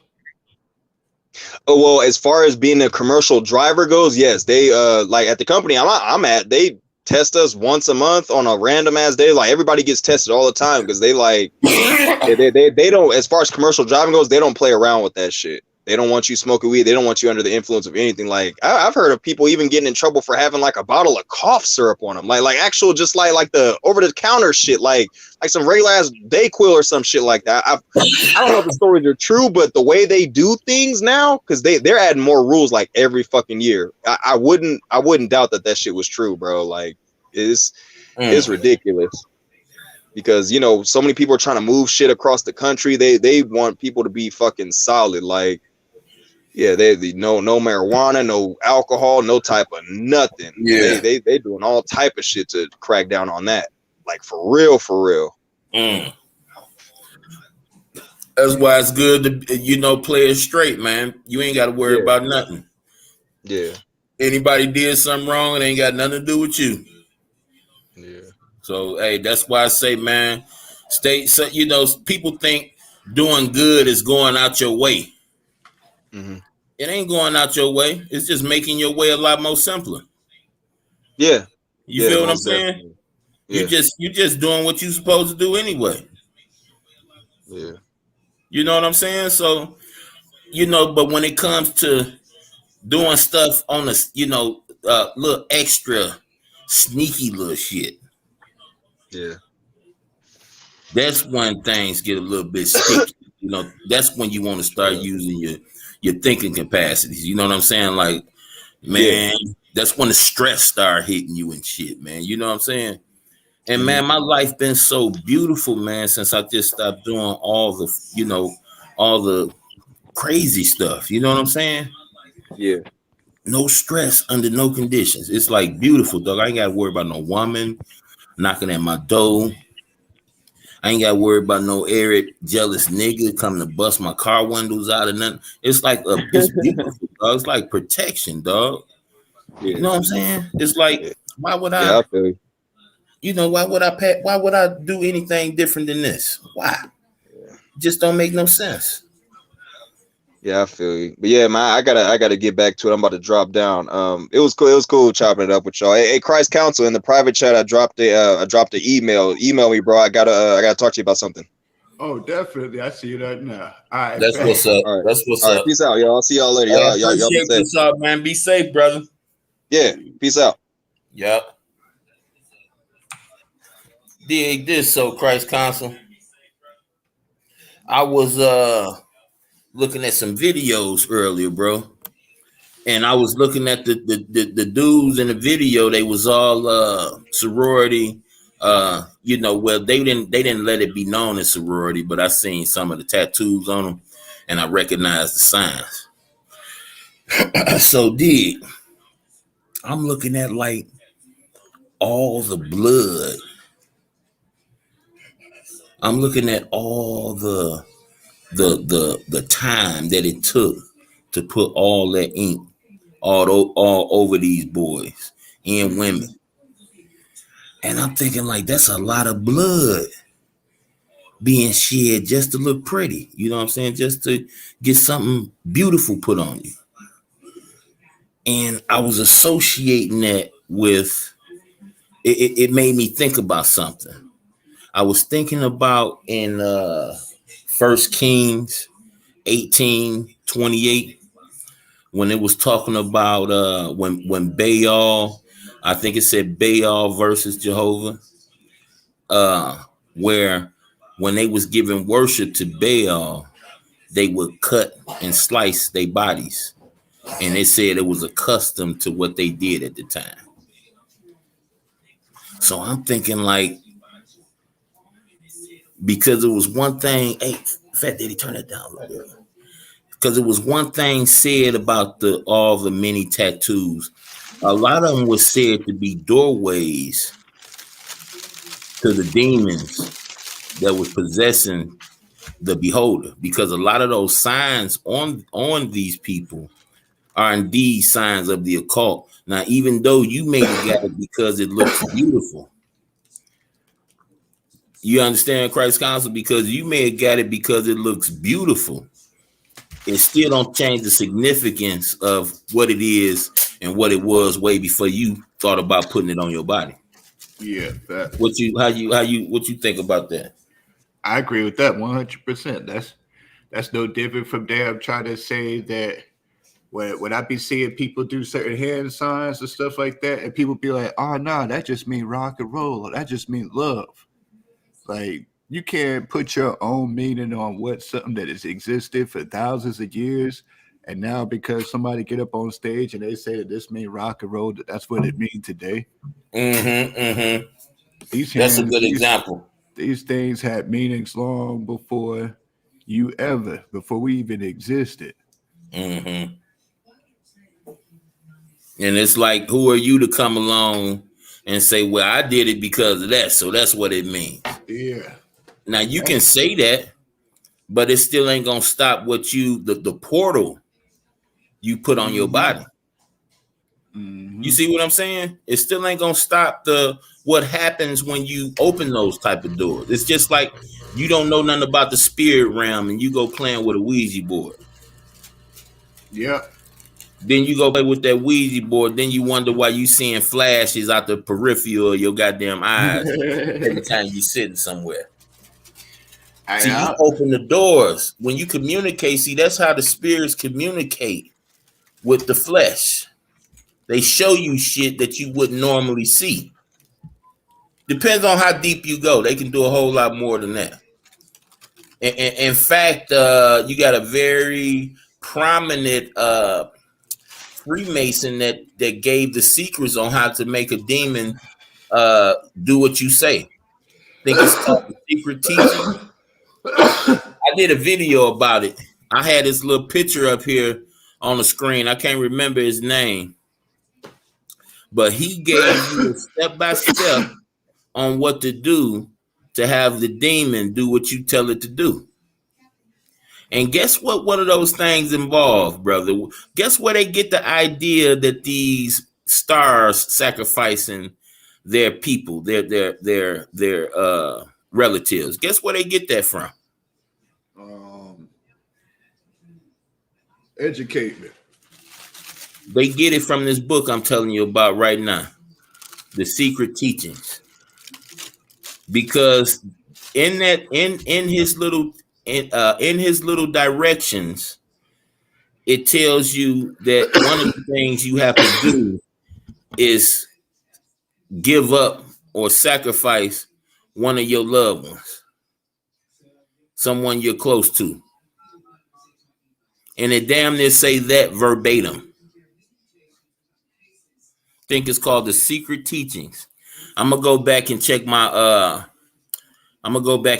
files, you dig, and see if I can track that down. But yeah, I put it up. As soon as I seen it, I did a video about it.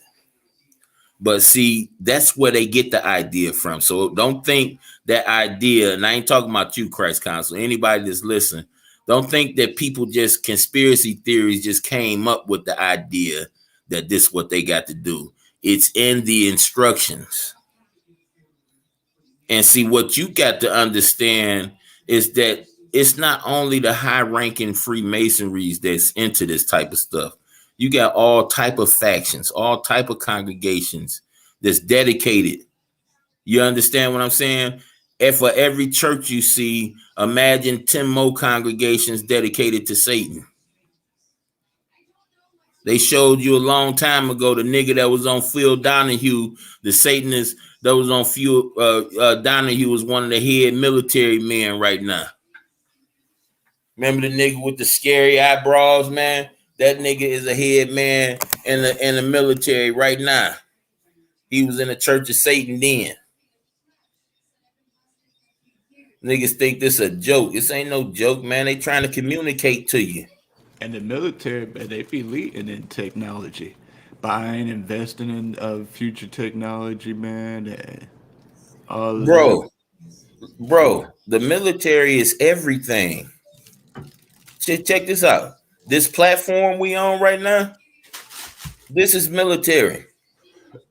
Oh, I know the internet was a general. Yeah, everything is military. Who you think bodyguard those superstars? Every land on the earth, military. They're everything, bro. I know you didn't look at it. I know you know something about them, but I know you didn't look at it like that. But just think about it, dog. Just sit back and ponder over that idea. They're everywhere. They're everything, and they're letting you know that a person that we all know from TV that was one of the head dudes in the Church of Satan at the time is in fact one of the heads in the military. You don't understand that? Listen, and where's the military building at in the United States? It's the Pentagon. So look at this. Go look at the Book of Satan, the Satanic Bible. Look at the picture on the front of it. It's a pentagram. They're communicating to you, but you don't want to see what they're showing you. And then when you get a cat like me that's willing to come through and show you these things, you know, I'm messy. Oh, I just love truth. I don't like just being able to see the only person able to see these things. I want you to see it too. You don't know when that day gonna come. Neither one of us know when that day gonna come for us. So why not try before the inevitable happen, however it happened? Why not try looking at the world through a different lens and look at how different it looked then? And then realizing that your reality, this reality you've been perceiving, ain't even the real reality. I know that sounds crazy. I know it sounds crazy. But ain't nothing truer than what that statement I just made. I ain't said nothing truer on this whole podcast that can top that.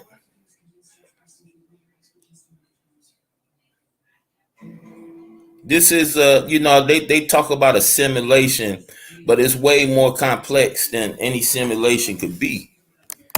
It's real. You can die, lose your life. But see, the whole mission is to get you to deny God.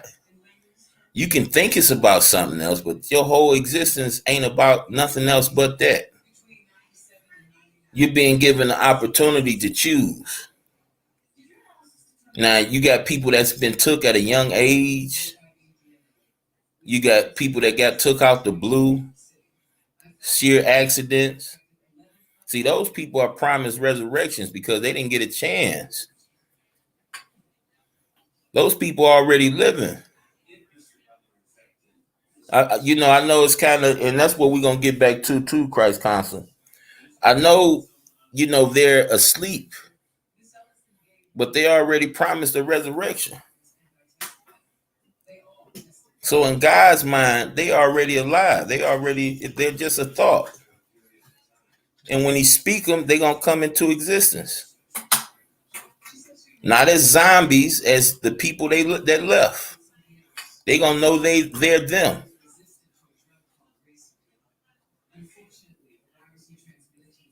Your whole existence. Look at Hollywood, man. Look at all these stories. Look at your nursery. Look at your existence, man. It's all biblical. It's all biblical. Show me one famous, outgoing, over the line movie that's top of the line, and I can show it to you in the Bible. Drug dealer drug was something different back then. Drug was control.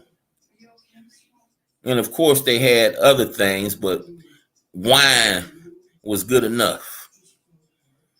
Guess you had some stronger than others. Like you do now. They probably did it way better back then, though. Probably did it way better back then. Scripture saying nothing new up under the sun. So I'm very sure that they was doing it, if not better. They was doing it. All the stuff we doing now. So check it out. Hold up.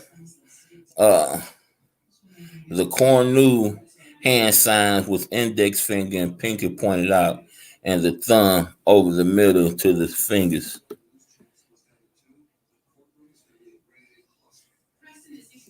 Okay. I'm a former occultist, so I'm familiar with many of the signs and see them in everything. Oh, okay.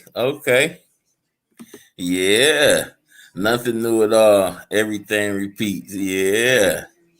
See, that's the attention I'm trying to draw right there. See, some people just, listen, some people know this without being nurtured into it. Some people just got it in them. Some people will see things that's a total different way, and to say that those things exist, you have to know that it's the opposite. It's like what's above, so below, so to speak. It's like duality. For one have to exist, the other have to exist. So when I see certain names, when I hear certain letters, certain words, it's like I can't not see what I see. And I be sounding like a crazy person trying to tell the people that's around me close so I can say it's been said. You know what I'm saying? So they can say they remember me saying that. You know what I'm saying? I try to hurry up and get it out before I forget about it. But I sound like a crazy person just because I see signs, I see the stories within the stories. It's just like if two Bloods and two Crips see each other somewhere, you can be right there, and they could be making god awful threats to each other, and you wouldn't even know it because you ain't even paying no attention to what their hands doing. And before you know it, a shootout breaking out. See, this stuff is important, man. It ain't nothing you should take lightly. And I'm gonna help with that. But understand this, along the way, when I'm being entertained, if I see things that ain't real, I'm gonna call it out. Or I'm just gonna keep my mouth closed. But when it comes to the snakes, when it comes to the people that move a certain type of way, y'all know who y'all is. Always, when trouble around, it's always y'all. It's always y'all popping up. Y'all know who y'all are. I just want you to know that I seen my beginning and I seen what was going to be happening on here probably about 8 years ago when I made my first video. I already seen what was going to go on here. So it's safe to say I'm 8 moves ahead. And if you play chess, if you're familiar with football, we're gonna keep it chess. For you to be 8 moves ahead of somebody is to just say you're untouchable when it comes to this. The hating, see, I was helped to blueprint this thing, and I had a little help along the way. And as y'all well know, that's my god brother. Had a little help along the way. We know every angle, everything that's going to come out here about me, about him. We know all this stuff is going to come into fruition because we know what type of people we dealing with. So it's like a lot of stuff. I'm just sitting back eating popcorn, waiting to see it just jump off. You feel what I'm saying? I'm just waiting to pounce on it like a hungry lion. You dig what I'm saying? When they go down, I'm just waiting. But under no conditions, Christ Counsel, will you see me stooping down to stupidity, brother. You're going to see me doing what I'm doing right now. And that's simply just trying to open up a few eyes. It ain't going to stop. It's not going to stop.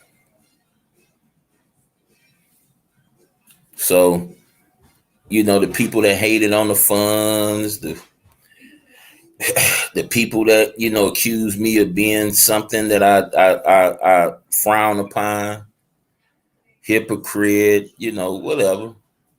You know, you call it out, you know, make it known, you know, bring me your receipts. And if I'm in there, I'm a standing. I ain't gonna run from it. I'm a standing. Oh, yeah, that's me. Hey, don't be surprised. I may make another mistake like that. But yeah. But see, I do well enough to know not to even open my mouth when it comes to certain things. See, that's a power that a lot of people on this platform don't have. They think just because they got the power to say something that they should say something. When in all actuality, you should just take a step back. Eventually, exactly what you wanted to say gonna get said by somebody. You really ain't got to say nothing. All you got to do is listen. See, I give rope. I don't take rope away. I see what you gonna give you. I let you show me what you do with free will. You gonna pull me closer, or are you gonna hang yourself, nigga? You gotta choose one. Can't choose both.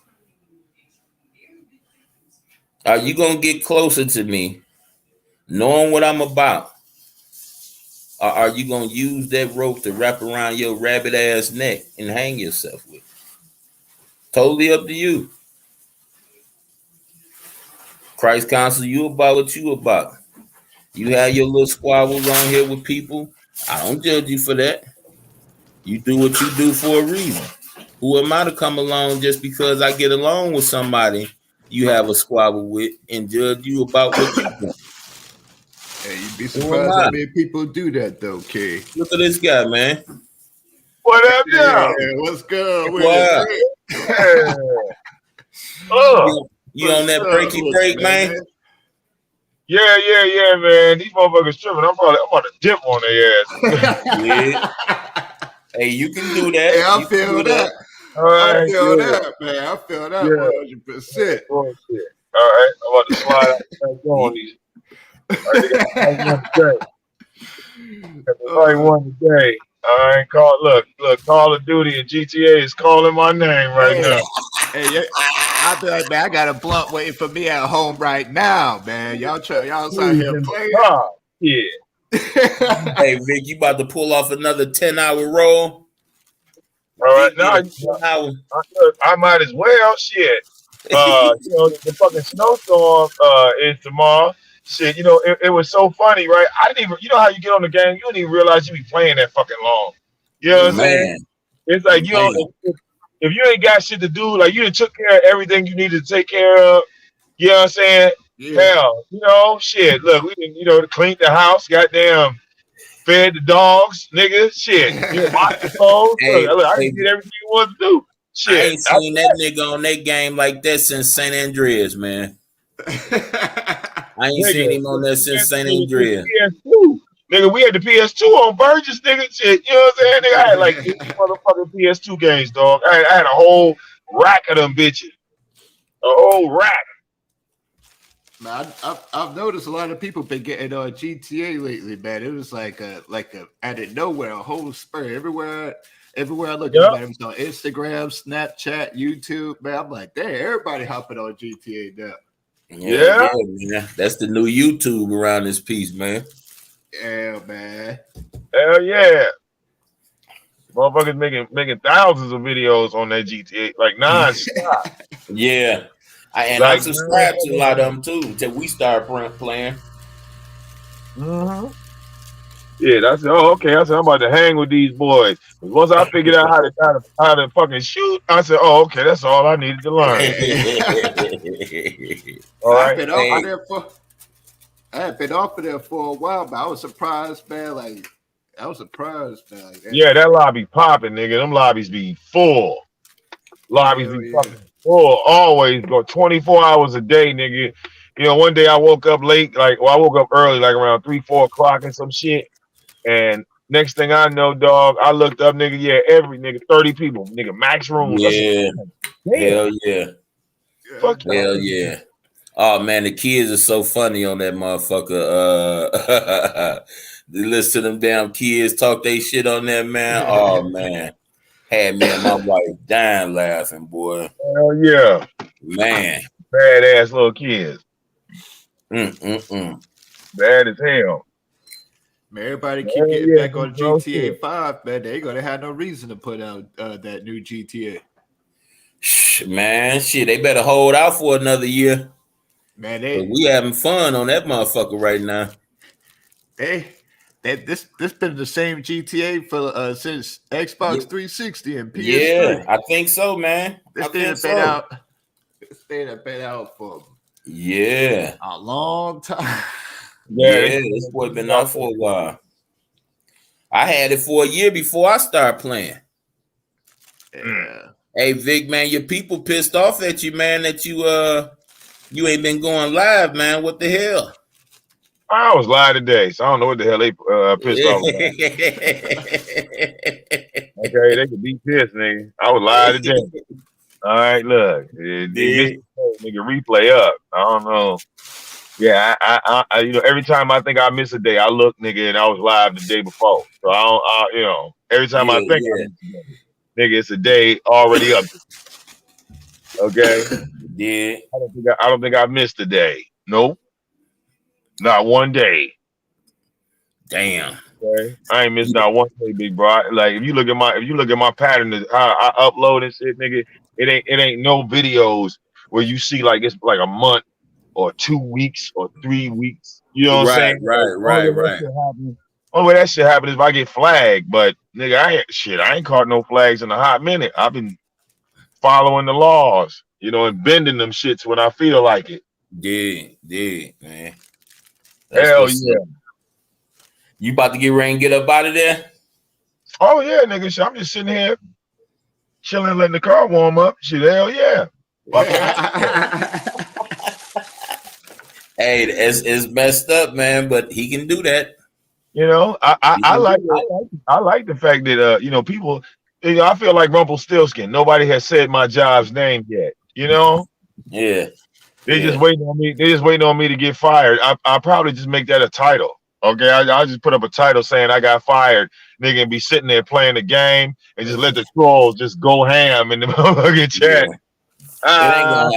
It ain't gonna happen. I seen it for myself. Look, motherfuckers that told me that I got fired last month, big bro. They was like, you gonna get fired. So you put the title up and say I got fired when I really didn't, nigga. Oh, you an uproar around this bitch. Vic got fired because he was making YouTube videos. Yeah, you'll never hit the end of that one, boy. You'll never hit the end of that one. It's funny, I did some clickbait titles like that before. I had put up a title that said, I'm clocking out the Roast ZX. Man, motherfuckers talk about that shit. Yeah. I think I seen that. I think I think I was there for that. You getting off work just for that? Yeah.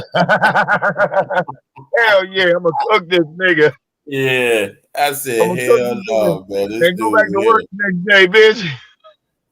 You ain't shit, Vic. You be man. You was playing with them dudes the other day, man. And I came in, I'm on some, they trying to jump, you know. Man, I'm like, man, why in the hell did I even move? Man, this nigga was in there. Oh my God, man. You know, from a guy that just coming in and seeing things to somebody just sitting back looking at what's going on. Man, Vic having fun. He making these people thinking they messing with him, man. And this right motherfucker toying with their ass so scandalous, man. I said, oh, man. I feel bad now. I'm talking about dog, one of the most innocent. See, man, you know, it amazed me how people can't see how this youngster move, man. And see what this dude be up to, man. From the showing his ceiling to showing just some things a person ain't got to show. Right. And just seeing what the people do with it. Oh my God. It just shows you how foul I messed up people is, man. Oh my God. And it was so funny, right? They talked about the ceiling, right? Nigga, I got the motherfucking paint, the spackle, all that shit just sitting right there in the dining room. Like, wait, niggas been sitting there for like 4-5 months, maybe longer. Look, Man. look, I ain't been when it got the paint. I ain't been, but hell, it was like shit, nigga. If I fix this shit right now, look, ain't nobody gonna be talking about Victim on. Let me leave this See bitch what like I'm saying? See what I'm saying, Christ Johnson? Toying with these niggas, man. Okay. Toying, man. And I'd be amazed, dog, that damn, this nigga doing this shit on purpose. Yeah. All day. Wow. All day. Okay. Wow, It was so hilarious, right? wow. The motherfuckers, right? They didn't know that you know, I was getting my engine repaired, right? Or having a new engine put in. Like, you know what I'm saying? Like motherfuckers were swapping engines out. So nigga, I was in that rental for about 3 fucking weeks waiting on my car. Yeah. You see what I'm saying? Yeah. Niggas not realizing, you know, I'm sliding bread up to the motherfucking mechanic. You know what I'm saying? I come up there, check on him, he still ain't done. All right, well, here go a little change, but all together, nigga, that shit was like $2,000. Nigga, when I went live with another engine in the Honda, nigga, I took all the Tyra's motivation, dog. He wanted to be my friend after that. I'll never forget that. That motherfucker was sitting on the back porch. He was like, y'all motherfuckers done bought this nigga a new engine. He said, don't expect me to say shit, nigga. I'm not roasting. I'm not cooking. I'm not doing nothing. Y'all gonna sit here and watch me rub this thing. Yeah, hey, he was hot than a motherfucker off that one, boy. Hell yeah. He was hot, man. But now you see, bro. Motherfuckers be jealous. They find out motherfucker done donated a little change to you. Oh hell, then broke loose in this motherfucker. Yeah. Hell yeah. Okay. It's embarrassing, man. It's really embarrassing. People act like that about a coin, man. Motherfuckers do the same thing to Christ Council. Christ Council be getting donations out the ass. And when motherfuckers saw that shit, all right, they no longer focused on the views. It was about, I got to shut Christ Council down. Fuck this. This nigga making more money than me. He's showing $100, man. Look. Christ Council, and like when he be trolling motherfuckers and people get a donation, he did not show $1-2 donation. He didn't show a $5. He didn't get a $10. It was 30, 40, 50 and up. Okay. Hey, they get mad, man. They get that's what you playing. Yeah, I know there's certain people it don't matter how hot it started getting, they will not say my name at all. They will They will not. I watched them go above and beyond not to try to say my name, man. It'd be so sad, man. That thing. See, that's when they look. When you start showing success, that's when niggas shut the fuck up. Niggas go mute quick. You know what I'm saying? I'm taking notes. The only way I'm gonna talk shit on Christ Council is if I'm either making the same money as him or a little bit more. Then I can go back and forth with him. When you niggas start showing cash ass is shitting on mine, it's like, oh well. Hey, Vic, I'm gonna hate this way. Hey, Vic, I noticed though, man. Like if I'm up on there and I'm sitting on here talking about anything else other than fuckery, even if it's fuckery, people only donate. Wait, if it's to spite somebody else, I noticed that. Like, they do it just to shit on a nigga. But it worked though. It do. I swear to God, that shit worked. Motherfuckers get upset. They'll see that money start to flow, and nigga, like flames will start coming out their nostrils and shit.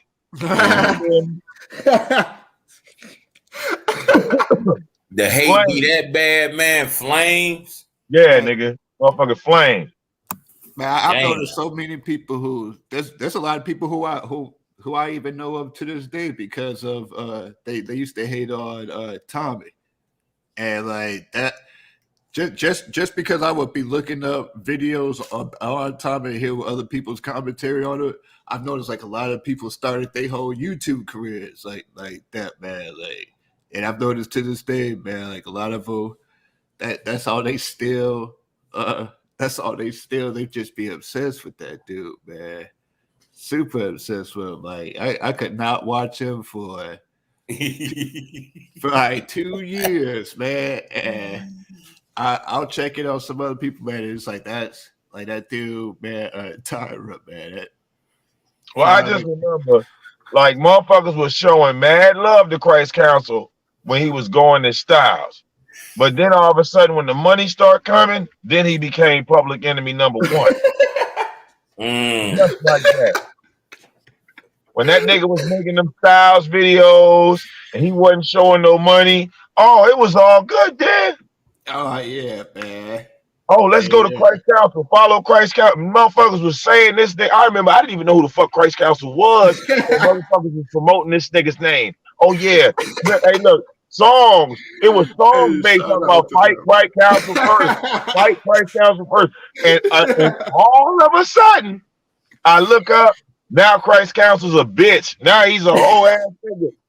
So I had to go figure out why he was a whole ass nigga all of a sudden. So when I'm looking, the only thing I saw different was the money in his pocket started to grow a little bit. I said, oh, okay. Yeah. Oh.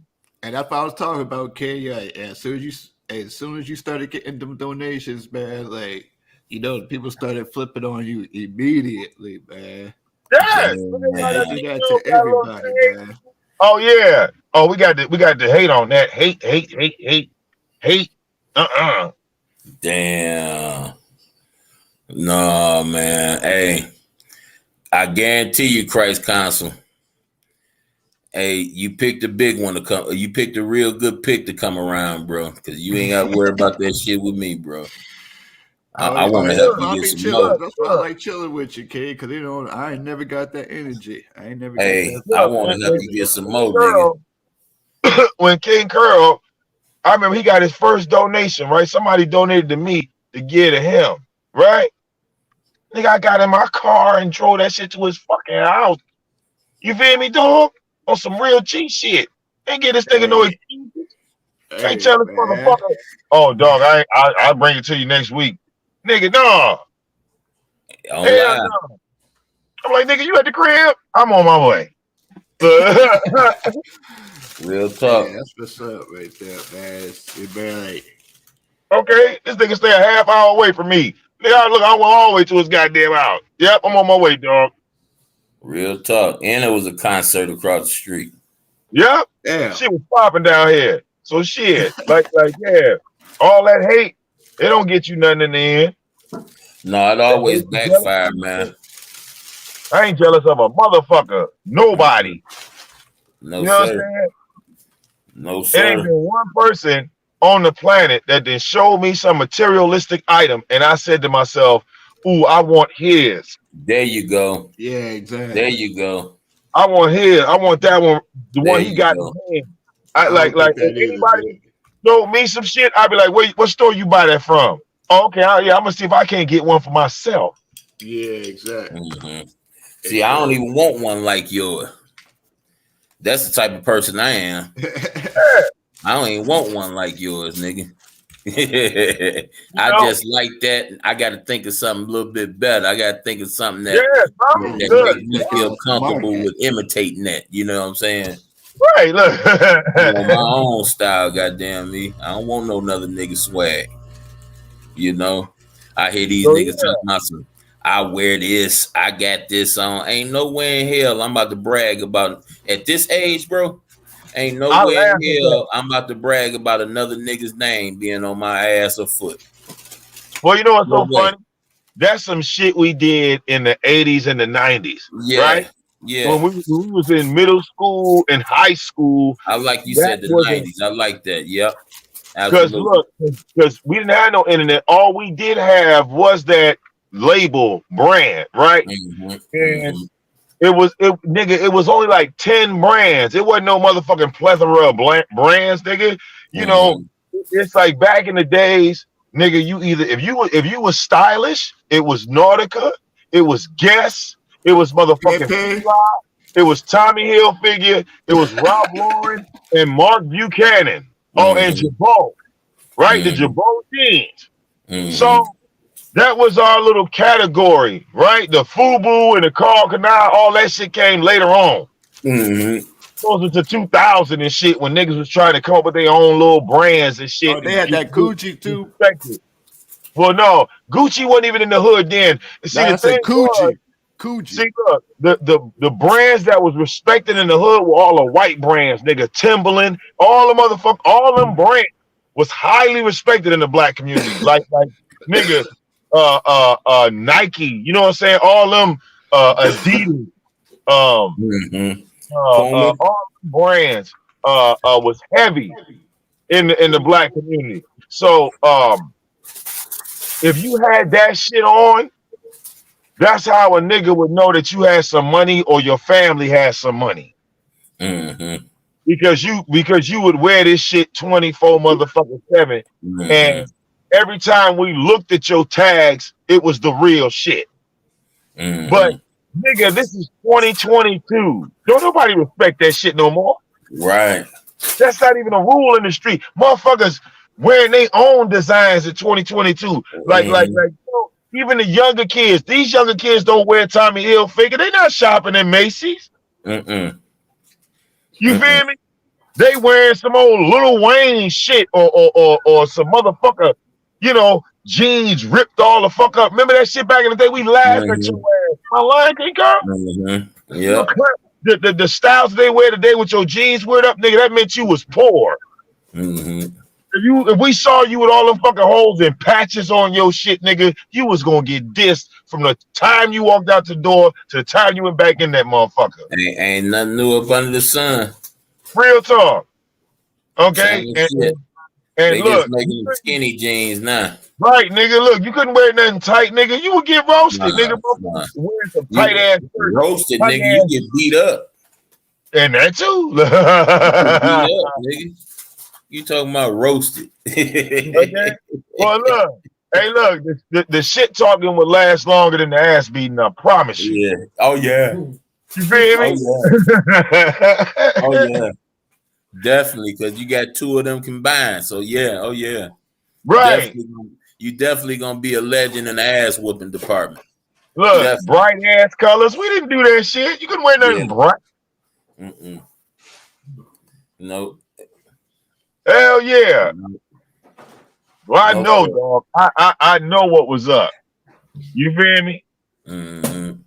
I know what was up. And I said, you know what, dog? Yeah, I ain't fucking with none of that shit. Mm-hmm. I ain't fucking with none of that shit. But shit, big bro, let me get out this motherfucking parking lot, man. Start heading back to the crib. All right, man. I'm gonna tune in. I'm gone. Yeah. All right, man. Be safe, bro. All right, big bro. I'll get at you in a minute. Yeah. Mm-hmm. Yeah, man. Just rapping the taste with my people, man. You know what I'm saying? Yeah. Hey, Christ Council, man. When it comes to success, this ain't no crab in a barrel, nigga, right here, man. I don't give a fuck how much money you make. I don't care on how clean your bedroom is, nigga. That's your shit. I can't pay a bill in that motherfucker. All I care about is your brain. How you doing today, brother? You all right, brother? You all right over there? Oh yeah, man. How you feeling, man? I feel real good, man. See, hey, that's about how far it's gonna go, man. I don't give a fuck about nothing else. Ain't nothing else my business. What? Look at this. Hey, what's good, Lady Law? Hey, in the depths of curl, baby. Yeah. Who you ran off the? Oh, Vic. Oh no, he about to be back on. He about to be back on. Shit, I'm surprised he ain't started already. True color. He been off for about 3 minutes. Hell, I'm surprised he ain't started already. Shit, salute to you, Lady Lie. Thanks for coming through. Yeah, Christ Council, man. I'm looking forward to that God of War, baby boy. Oh yeah, I know you're gonna get your ass kicked, man. I know that. I'm gonna run You that. know. Yeah, right. So I don't care about all that. Just do the stuff that I don't want to do. And don't make me too dizzy. You know what I'm saying? That's all I'm asking, brother. Don't make me too dizzy. Don't jump off nothing high. You did.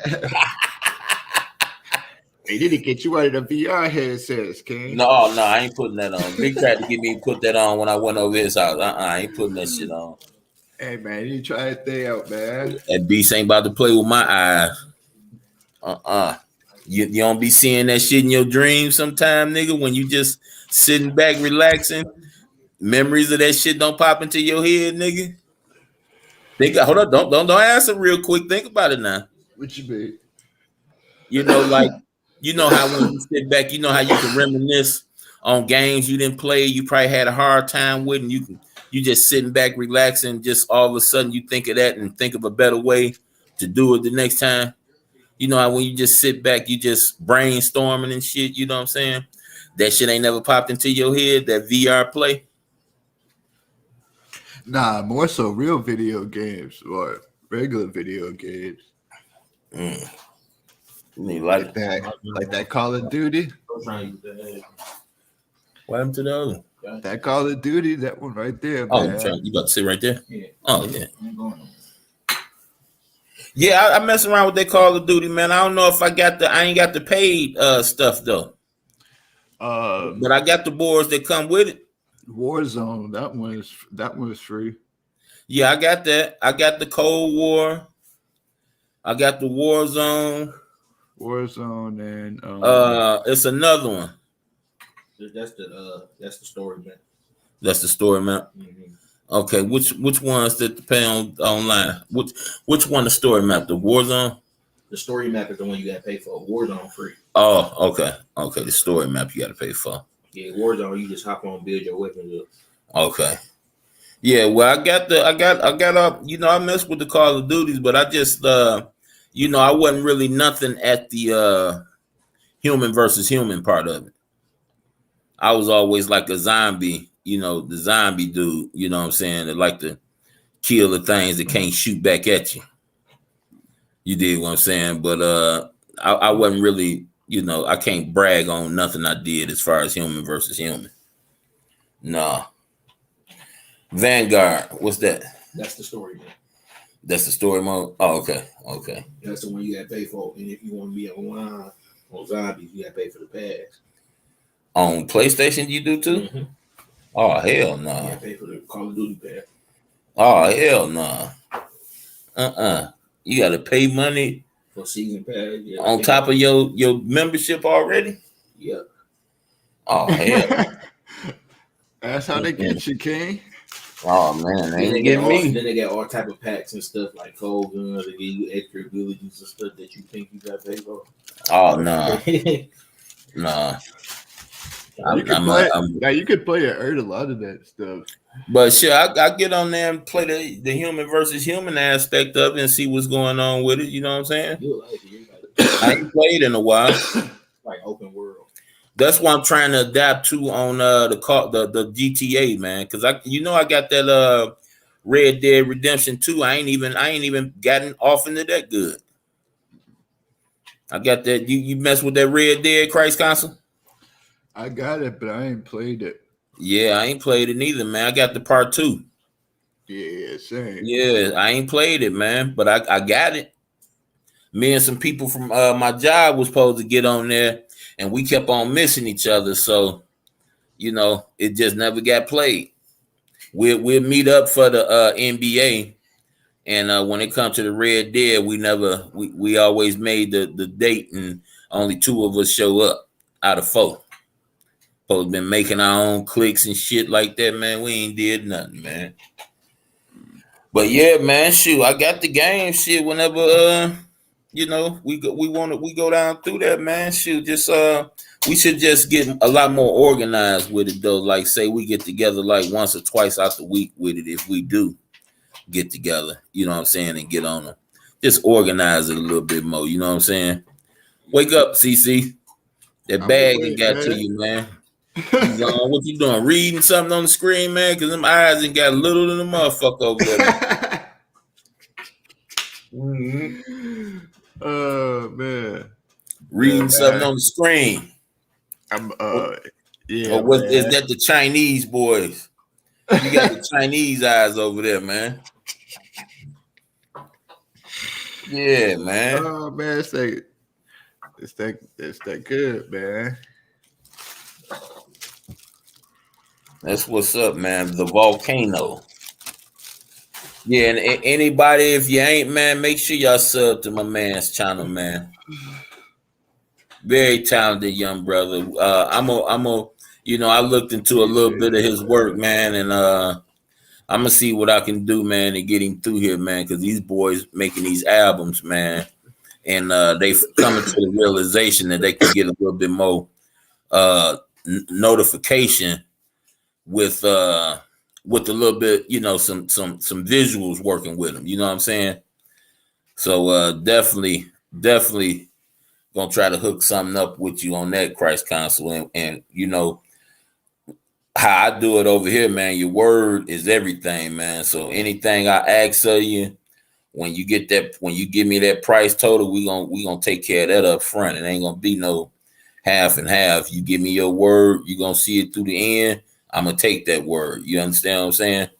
So we just building a rapport right now. You know what I'm saying? Little do you know, I'm still checking you out, brother, making sure, you know what I'm saying, your movements are love, you know what I'm saying, and not a deceit, which it ain't really too much of nothing. Nobody can deceive me on here because I ain't got shit, you know. I ain't shit and I ain't got shit, you know, so but definitely, man, the creativity and the look on his work, I definitely want to see my people in stuff involved and stuff like that. Very good, man. Straight up, man. And I ain't just saying this because you my little dog. I'm just giving credit what credit's due. And if y'all want to see what I'm talking about, Christ Council, sub to him. Oh, damn, I didn't even know my damn mic was off, man. My fault. No, man. I heard appreciate that, man. It was off? Yeah, my mic was off, man. Oh, I thought I heard you. Yeah, that's my sound coming through on something else. Yeah, because I heard everything you said. Yeah. But yeah, when I seen that, man, I'm like, what is this dude doing? Making movies? Like, what the hell? Oh, but yeah, the man, quality though, man. that quality though, boy, you know what I'm saying? You can't deny that quality, man. That quality was on point, man. And that was I think that was like 4 years ago. Mm-hmm.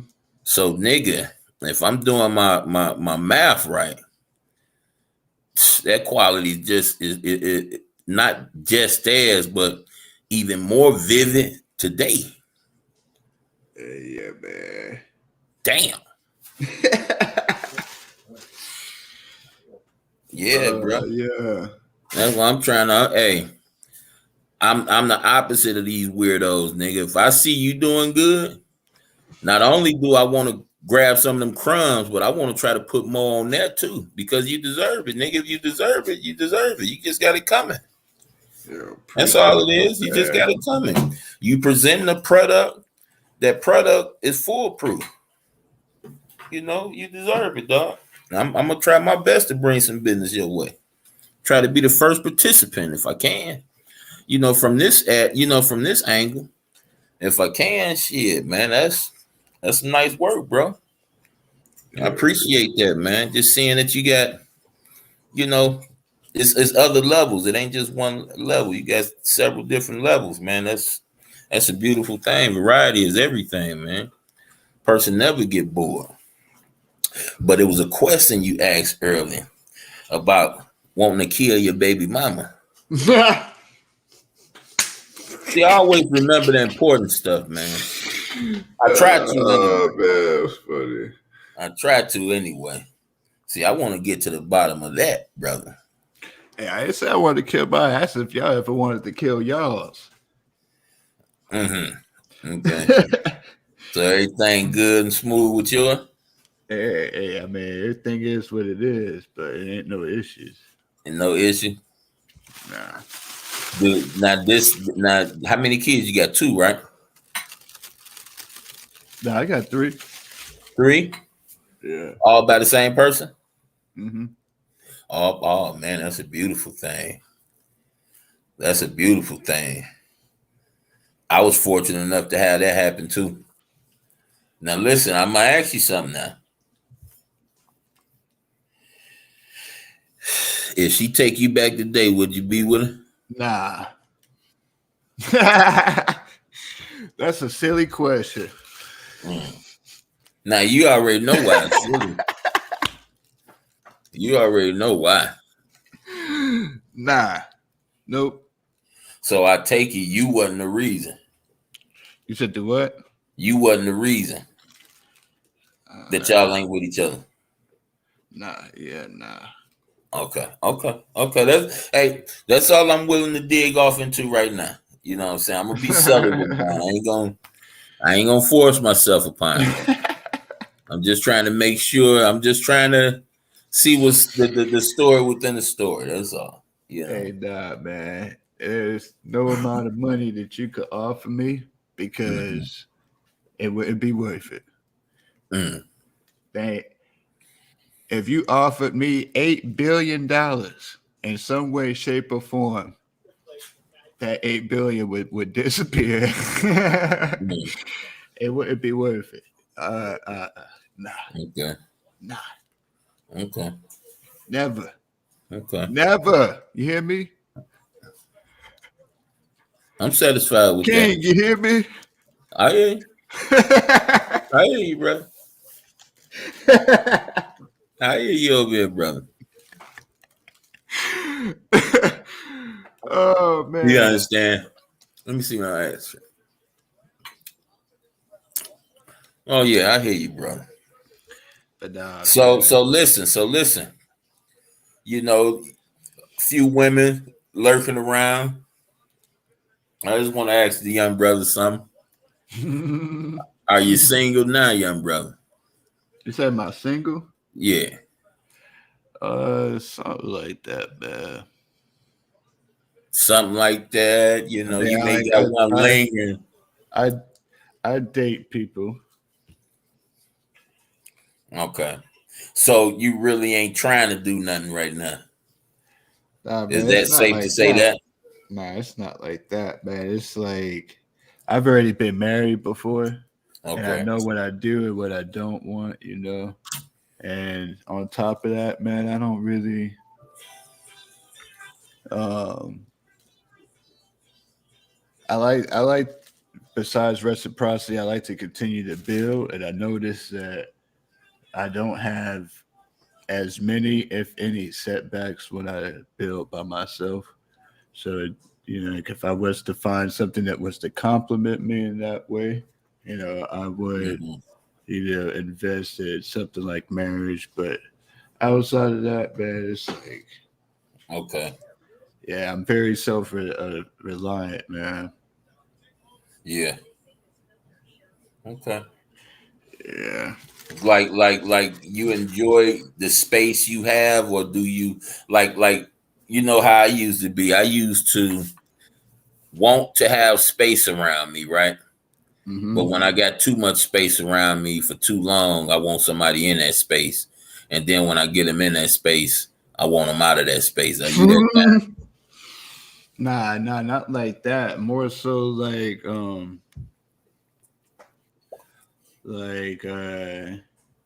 I said, man, I like to continue to build up, man. I like to continue to know, like, my biggest motto is like no setbacks, you know, like everything that's going out should be with the prospect of doubling what's coming back in, you know, like nothing's ever created, only earned and multiplied. So that's Mhm. that's like my principle, you know. So it's like when I start noticing that I'm investing in frivolous things, whether that's with time, energy, or financially, you know, like it does something to my energy, you know, to where like I don't have any peace with myself.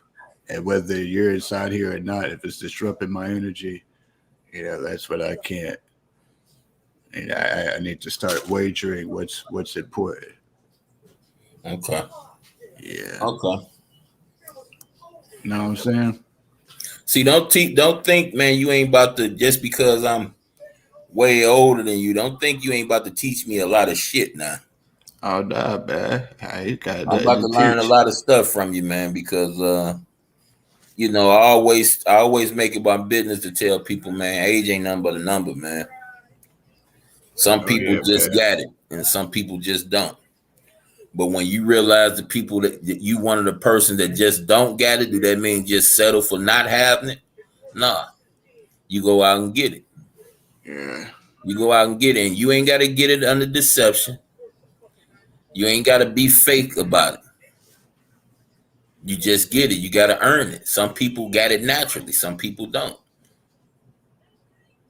But hey, I refuse to not have it. I'm gonna bring that part out. I refuse to not, the stuff that I want to know. I refuse to die. Refuse not to die without knowing it. The stuff that I'm Yeah. interested in. Yeah, man. Like,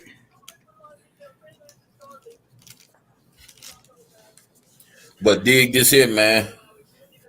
I'm gonna go ahead and get off of here because I want a little juice for tomorrow. I got a little something to talk about tomorrow, man. I wanted to talk about tonight, man, but I got off into these interesting conversations, man, and you know, didn't get into it, but I'm gonna get into it. I wrote it all down before I came on here, but I you want getting y'all to back on in ponder the it, morning, man. King? Huh? I see you getting on in the morning. Probably the afternoon, early afternoon, because Okay. I wanted to see if my wife had something that because she cooked for me the last couple days. See if she had something she wanted me to cook for her, and you know, the only way to do that is to be uh away from her, because when I'm around, I just want to be abundant. So I'm gonna stay away from her ass and see if she want me to cook something for her before I get, you know, before it get late. So I'm thinking like early afternoon, man. Okay. Early afternoon, I'm gonna get on and wrap a taste or two. It's gonna be a quick one, but you know, I know it's gonna be something you probably want to get hold to. What by what time you gonna be up? Man, I'm always up, man. I'll be up. I'll be up probably like 6, 7 o'clock. Well, I'm gonna hit you on the back end and just let you know when I'm about to get ready and do it. That way you be 2 steps ahead of everything. All You know if you're right, gonna be man. available or not. Yeah, man. Let me know if you get on that Call of Duty, man. I'll run that thing with you. Oh no, we definitely gonna do that. I probably ain't gonna do it tonight, but since I know you mess around with it, I should have known you mess around with it. That's the first game. The type of game I seen you play first was that kind of game, so I should have known you had it already. But yeah, if you gonna run something with me that's that I can play on, yeah, hell yeah. Get on that boy with you, man. Hell yeah. You'll help me stay on there longer than I usually stay on there. I usually stay on there, get scoped about 10, 11 times, and I'm out. Realize that I ain't got no comp for nobody on there and keep hitting the wrong button, I'm out of there. Oop. Okay, let me play something else before I get upset. Play something I can do something in. Let me put in this hockey right quick. You did. But yeah, I ain't finished showing you what I need to show you on there, man. When you ready, I'm gonna be ready for you on there, man. All But right, thank but you. yeah, I'm gonna hit you and let you know if when I'm about to get ready and go on, way before I go on. Way before I even schedule that, boy. All right, then, man. Yeah, I'll see man. you up on there. No doubt, man. I appreciate you for coming to chill with me, man. Always, Peace, man. always, man. Peace. Yeah. Be safe, man. But yeah, everybody, thank y'all for coming through. Hanging out with yours truly. And I'm gonna just say this, y'all, on the way out the door. You can't control the mistakes that you make. You can't control, but sometimes a lot of us put our own foot in our mouth and we do stuff that we don't want to do. Just stand in it and don't do it no more. Try to do way more good than you do bad. That bad is like a toxic inside you. If you can't get it out no other way than hurting somebody, try to talk about it. You ain't got to go to no psychologist. Go to somebody that's just genuine, that you can just rap a taste with. Get it out, man, because it's toxic, man. If you keep that stuff inside you, you're going to kill yourself. Just try to do good. Sometimes doing good is just simply not doing nothing bad. Knowing that you can do something bad and just resisting to do it. And if you do it long enough, it's going to get easier and easier and easier. You move in truth, you ain't got to worry about nothing but truth coming back to you. And people still going to hate. They still going to hate you. They still going to do something that you wouldn't do to them to you. But don't stoop to stupidity. Let them do it. Let them look stupid. I be seeing people just sitting back talking about how people look stupid. Just at different shows, different platforms, just sitting there listening, not typing, letting the person know I'm there. And you can see that people see the people that's moving in stupidity. They see it.